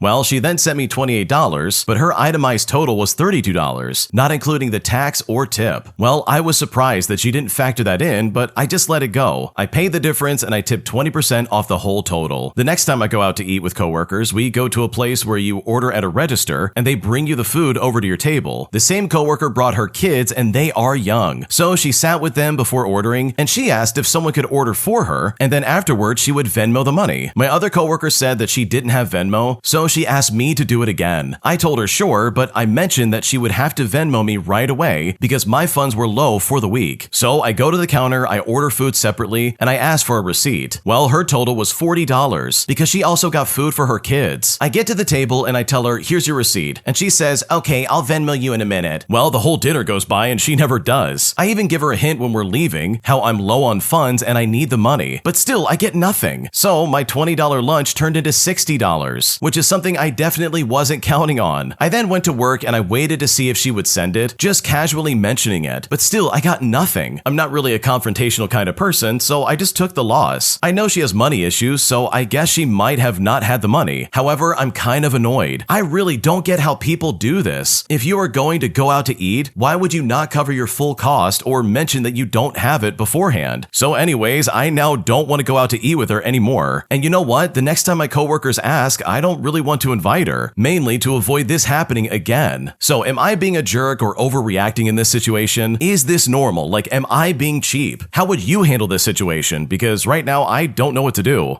Okay, you are being way too nice to this person. They not only gave you the wrong amount the first time, but they also haven't even paid you back for the $40 they said they would pay you back for. This isn't one of those situations where you can just give them the benefit of the doubt. I don't care if they have money issues or not. If they have money issues, then they shouldn't be going to dinner, and especially not take advantage of your friends and be like, oh, I'll pay you back later, only to then never pay you back. So in my opinion, I think you're underreacting. I think you need to say something to this coworker and hold her feet to the fire, because essentially she just conned you out of a dinner. She lied to you saying she would pay you back, but here we are the next day and she still hasn't done it. So if I was in your shoes, I would be very direct and I would say, hey, you need to pay me back for the money that I spent on you. Like, I would be straight up with her and be like, hey, you really need to give me that money back, because by saying nothing is only putting you in a bad situation, and that is absolutely not fair for you, because if she said she's going to pay you back, then that is exactly what she needs to do. My brother's girlfriend and family are wreaking havoc on our family dynamic, and at this point I'm honestly so frustrated that I really want to tell him exactly how I feel, but I also don't want to offend him, because right now I seriously just don't know what to do. Here's what's happening. So my brother recently started dating this girl about 8 months ago. Things moved along pretty quickly, and he seems very in love with her, and we were all very happy for him at first. But after seeing what she posts on social media and noticing more about her behavior, our opinions changed drastically. She will post publicly publicly calling my brother daddy and make posts about him as if he is her sugar daddy. There's nothing wrong with my brother wanting to spend his money how he wants, but most of the things she posts about are like one of those accounts where a girl is saved by a wealthy man and how she's getting so-called princess treatment. She likes to make a show of every designer thing he buys her, and it seems very superficial. She seemed nice at first, but the more we were around her, the more inconsiderate she became. She made comments to my sibling, who is very into nutrition and in pretty good shape after losing a lot of weight, saying stuff like, "Oh really? I didn't know you eat healthy. You must not like the gym, huh?" And she said something similar to my other sibling, basically body shaming him. She also commented that scars were ugly, knowing that my sister has visible scars from her past. Around 6 months in, she started including her entire family in our holidays and events. She casually mentions that her mom, her sister, and cousin will be coming to our house for Thanksgiving and Christmas, all without asking first. They agreed to make food for Christmas Eve and then cancel the last minute. We had plans with family that had to be canceled because we had made plans with them, so we just missed out entirely. On Christmas Day, my brother normally shows up at around like 12 o'clock to open gifts, but he said they'd arrive at 2 o'clock. But instead, they got there almost 2 hours late, when half of us had to drive back home 4 hours early that evening and work the next day. I understand that he wants to include them, but her family is inconsiderate. My sister spent hours making dinner, which they barely touched and exchanged looks over. They also showed up empty-handed at Thanksgiving, which in our culture is very rude. During Thanksgiving, her sister spent half the time bragging to my 18-year-old cousin about drinking and driving, totaling 2 cars, and getting away with it. And the sister is only 21 years old, mind you. I was honestly going to meet her family with an open mind, but this was my last straw. I then asked my brother for some advice on a relative who got slipped some substances in her drink, and the whole time his girlfriend and sister laughed about how stupid she is, and about how dumb she must have been. I was so livid that I told them I wasn't going to sit there and let them disrespect my friend, but they just kept laughing anyways. His girlfriend's mom has also been pressuring them to just get married already ever since early on. My brother, by the way, was a very family-oriented guy, but ever since she came around, he's distanced himself quite a bit. I understand wanting to spend more time with a partner, but her whole family seems to be taking advantage of him. For example, her sister pressured him into buying a $5,000 bag for Christmas. I know he's grown up and capable of making his own decisions, and maybe he doesn't care that she treats him like a sugar daddy, but my grandmother is in poor health, and we're gonna go visit her soon. When my mom asked him if he was going, she quickly responded by saying, "Oh, he can't go right now." The last time we were there, they got into an argument when my brother drove some younger cousins to a club. We only stayed out until like 11 o'clock and then headed back, but he stayed in the car the whole time with another couple from our family. He then woke up the next morning at around 11 o'clock, which is normal for him, and she was convinced that he was cheating. The entire family vacation, he was on his phone constantly. She would call him 5 times a day no matter what we were doing, and after that night, he spent most of the rest of the trip in his room, which is extremely unlike him. Now, I'm really concerned because he's usually very level-headed, and I know if I were in this situation, he would call it out immediately. I'm not sure what I would say or if I would even say it to him, as she seems to have so much power in this relationship. She also has some odd viewpoints that I wouldn't expect from a pre-kindergarten teacher, like saying parents raise little boys too weak and sensitive, and that they need to be more manly. And it's like, keep in mind, these are literally 4-year-olds. She has made various derogatory comments towards the LGBTQ community, including 2 dads who have a kid in her class. She also seems very oblivious and has no situational awareness, constantly embarrassing my brother by bringing up sensitive topics, like religion for example, or plans for kids when there's been conflict about it. I haven't told him anything, and no one in my family has either. He's always had a good head on his shoulders, but at the end of the day, I'm worried that saying something will just make him defensive or even push him away, especially since they seem to believe in very traditional gender roles, and he may feel protective over her. What should I do?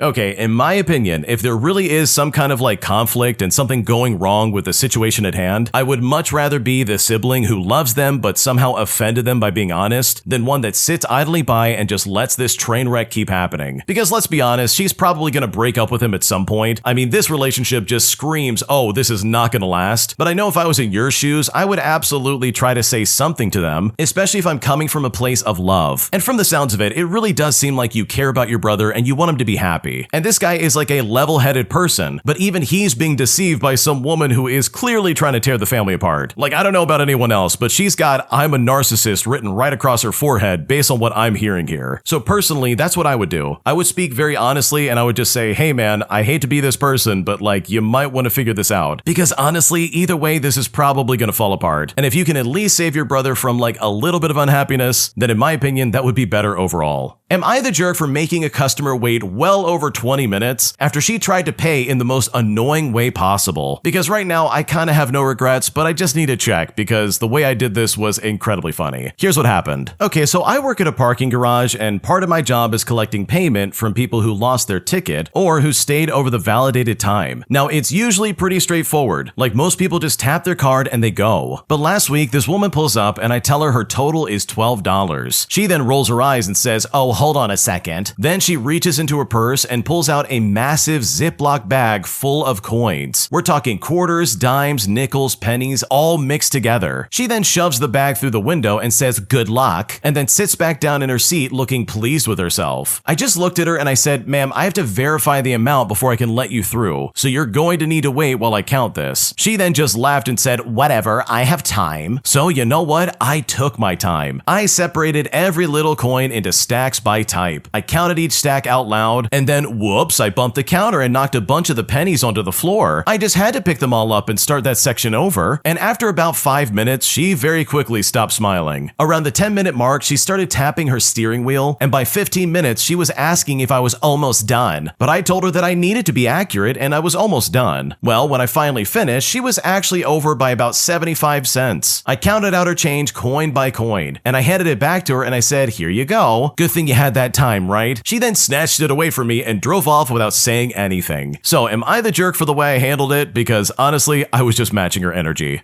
Dude, there's no way you're the jerk here. If that lady wants to be petty and be like, "Oh, I'm gonna pay in nickels and dimes and pennies," then congratulations. You now have the opportunity to return that right back in her face exactly the way she gave it to you. Like, bro, I am just doing my job. I'm not responsible for you staying longer than you should have at this parking garage. Because like, hey, if you want to pay in coins, that's not a big deal. Pay in coins, pay in pennies, I could care less. But the part that really pisses me off is the attitude this lady came up with. If she was at least somewhat pleasant, then this whole situation could have at least been avoided and treated way differently. Like, if she wants to be hostile, then congratulations, I'm gonna go at the speed of snail. So no, you're not the jerk. This lady got a taste of her own medicine, and honestly, from the sounds of it, it seems like she definitely needed that. Because hopefully she won't try that with anyone again in the future. My boyfriend's female roommate has a picture of him as her lock screen. But after I talked to my boyfriend about this, he got very defensive and even blocked me from texting him, as he claims this is not a big deal. And now I'm honestly so confused and I don't know what to do, because this situation has gotten completely out of control. Here's what's going on. For a bit of context, they didn't really know each other before becoming roommates. There's also another guy in the apartment, so there's 3 of them living together in total. When I met them for the first time, my boyfriend introduced me to everybody, announcing that he was officially dating me. So the situation was clear for all of them. We also visited all of his other friends. He was always openly introducing me as his girlfriend to everybody around him. And he even asked if I wanted to spend Christmas with him and his mom. Now, a few days later, we were hanging out at their apartment. My boyfriend, his girl roommate, and me. Everything was going well until his girl roommate came up to me and showed me her lock screen, which happened to be a picture of my boyfriend. It's not even a funny picture of him or anything like that, and it's not a group picture either. And he's posing quite beautifully in that photo, actually more than usual. He never even told me about this, and she just showed it to me herself. Well, later that day, I told him that this was bothering me. When a girl has a picture of a guy as her lock screen, it obviously gives the impression that it is her boyfriend, unless they're like from the same family or it's a celebrity or something like that. But his roommate knows that he has a girlfriend, and she still chose to keep that picture of him as her lock screen. It is so humiliating for me to know that other people will see her lock screen and assume that she's his girlfriend. According to him, she's going through a hard time in her life, and having this picture of him as her lock screen helps her feel better. Apparently, he helped her during some like really dark moments, like very traumatizing stuff, and this picture means a lot to her, so he doesn't want to force her to remove it. He said all of his friends don't see the problem either. He says that he loves me and that she's like a sister to him. He also says that no one looks at her lock screen anyways, and that no one will think that she's his girlfriend. But I'm not kidding, I really feel like I'm going crazy. Not to mention that she throws temper tantrums at him in front of me when he doesn't buy her favorite chocolate cake whenever he goes grocery shopping, even though she never even asked for it. When I went back home, I tried to negotiate with him over text messaging. I asked if she could put a group picture as her lock screen instead. Like, if it's a picture with him and other people, at least it wouldn't be perceived as if she's his girlfriend. Or she could like keep that picture of him in her camera roll and look back at it as many times as she wants. I don't know. But guess what? Instead of talking to me, he ends up blocking me. And right now I'm honestly at a loss and I seriously just don't know what to do.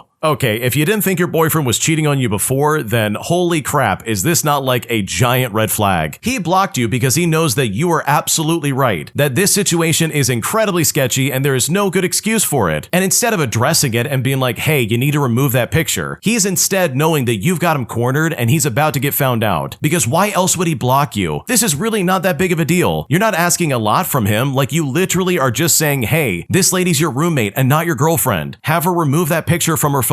Also, it's very weird that he tried to be like, oh, well, I helped her through a lot, so she looks at my picture and she feels inspired and it makes her feel good. But it's like, dude, that is super creepy. What are you talking about? So in my opinion, I think your boyfriend is absolutely not your boyfriend anymore, and he probably hasn't been your boyfriend for a while because I really think he's cheating on you with this girl roommate. And I think purely from the fact that he blocked you when you're trying to have a conversation about this is more than enough evidence that he not only feels incredibly guilty, but also that yes, something is actually going on, which if that's true is completely uncalled for and very unfair. My roommate has turned into a confrontational and massive jerk, so I decided that enough was enough as I sent them a notice that they need to vacate the premises, because at this point I simply cannot take it any longer and I literally just don't want to deal with them anymore. Here's how it's all happening. Okay, so my roommate has decided that essentially he wants to be a complete and utter jerk. I mean, God forbid I asked to speak with him about important household changes coming up, because he replied by saying, "You are not the landlord. I have no obligation to speak with you." But I think he forgot that he's renting from me and not the landlord. So guess what? He's getting a notice to vacate. On top of that, I'm doing construction projects in the living room that involves putting finishing nails onto the baseboards, meaning that I'm putting lots of extra work into this place. There will also be excessive sanding at odd hours. I also have his deposit that I will be nickel and diming every single thing that he ruined while staying here, like smoking in his room when it's against the lease. He also spilled red Gatorade on my living room rug, which means that a cleaning fee will also definitely be deducted. I'm usually a really kind, understanding person who lets a lot of stuff slide, but he continued to push boundaries the entire time living here. I held firm, but he simply couldn't take someone standing up to his BS. And at this point, I am so done, but I'm also going to do everything legally and by the book. Receipts will be had for repainting his room, etc., and I'm just gonna be so happy to finally give him his notice, because this guy really sucks. Okay, I don't know about anyone else, but like if you've had a roommate, I can say confidently that having bad roommates or bad neighbors in general is one of the worst feelings ever. In my mind, like when I go home, I want to have some peace and quiet and at least have a space where it's like, okay, I can relax, this is a good space for me, there's no stress, etc. So when you have like a confrontational roommate or a neighbor of some kind, it truly can throw you for a loop and just destroy any kind of like peace and quiet and just calmness you would want in your life. So to the original poster, I love the fact that you're evicting them. I love that you're getting rid of them and saying, oh no, you've got to go. You're renting from me and I'm absolutely not going to put up with this. Because based on what you're describing, they sound miserable to be around and I would also not want to put up with that. Today, I messed up by thinking that I found my soulmate, only to then have my dreams crushed and realize that this guy's actually my biological uncle. Because right now I am horrified and completely devastated and I seriously just don't know what to do with this situation. Here's what happened. Okay, so I've been pretty offline for most of my adult life, staying pretty private and very guarded. Well, after years of being a hermit, I finally decided to let myself go for just a little bit. Recently, I decided to dip my toes into the online connection world, mostly just looking to see what's out there and maybe find someone who actually gets me. And my God, what a mistake that was. To give some context, I met this guy online, not through like an application, but just a niche interest forum and community I was a part of. From the very first message, the chemistry was terrifyingly good. You know that feeling when you meet someone and it's like you're speaking a secret language only the two of you know? That was basically us. His worldview, his cynicism, the way he parsed the world, it really just stirred something in me. Every single thought that he shared, every perspective, it all just resonated deep in my soul. I felt this intense, undeniable connection. Like maybe, just maybe, this was the person I'd been unknowingly searching for in everybody. Like my heart genuinely stirred. We started texting daily, having long conversations. I was genuinely excited, feeling a way I've never felt before. We were planning to meet up soon. But then, last night while chatting about family, a detail came up. A really specific, unique family detail that I mentioned, assuming that it wouldn't mean anything. There was a long pause, and he replied by saying, "Wait, who's your grandfather?" And then he rattled off a name, and I was like, oh my gosh, our families know each other. This is so romantic, it's destiny. But it wasn't destiny, it was DNA. The person I've been pouring my heart out to, who I thought was this incredible, soul-stirring man, is actually my freaking uncle, the one I barely see but technically exists. I have spent the last 3 weeks and essentially flirting and soul bonding with the man who used to bounce me on his knee at Christmas 25 years ago. I don't know whether to laugh, cry, or scream into a pillow for the next month. My brain feels scrambled and my heart feels simultaneously tricked and broken. I feel sick. I finally let my guard down, and the one person who actually gets me is the one person I'm biologically barred from ever speaking to like that ever again. I haven't replied to his last message, but honestly, I think I might just delete the internet because I seriously don't know what to do from here. Oh my gosh, that is a nightmare, dude. Holy crap. I think I would also take the stance of like, yeah, I'm gonna delete the internet. This is a nightmare. Because dude, I get it, man. Dating is hard out there right now. So when you find someone who's like a good match and you're like, wait a second, I could see myself like living a good life with them, only to find out, oh crap, we're related, never mind. That's a level of shell shock that I'm sure would be like incredibly hard to deal with. So yeah, this really sucks, but also that is really funny. Because I know for a fact if I matched up with my aunt online and started chatting with her, I would also be like repulsed and freaked out. But I think after the fact, after a while, I would be like, oh, this is actually really funny. So hopefully you're able to get to that spot like emotionally, but also I can completely understand why you're like devastated right now. Because holy crap, it was your uncle all along, and that would be devastating to find out, especially the way that you did. If you like Am I the Jerk, you're probably going to love Am I the Genius. Check it out, link down below in the description. Also, go to amithejerk.com/submit if you would like to submit your own stories. Today, I was given my coworkers section at the restaurant I work at, and unfortunately, I missed a table and they ended up leaving after waiting 20 minutes. And now I am completely devastated by this mistake, and I seriously just don't know what to do. Here's what happened. Okay, for starters, I was basically on a double today, where I worked the morning, I went on break, and then I worked dinner. Well, halfway into dinner, I got my section switched to a different one. For a bit of context, another server had to go to like the emergency room, so I took her section, and honestly, I don't know why I allowed it. I should have just agreed to stay later with my same section. So needless to say, it threw me off, but we were pretty slow. Well, I still had like 3 active tables in my old section, and then I was given a new section of 5 where I only had 1 active. I guess I got carried away while talking to my finishing tables at the old section and just completely failed this new table. And I guess they even told me on the headset multiple times they had been waiting, but I just didn't hear it because honestly, I was so embarrassed because after waiting like 20 minutes, they just got up and left. And it's just so frustrating.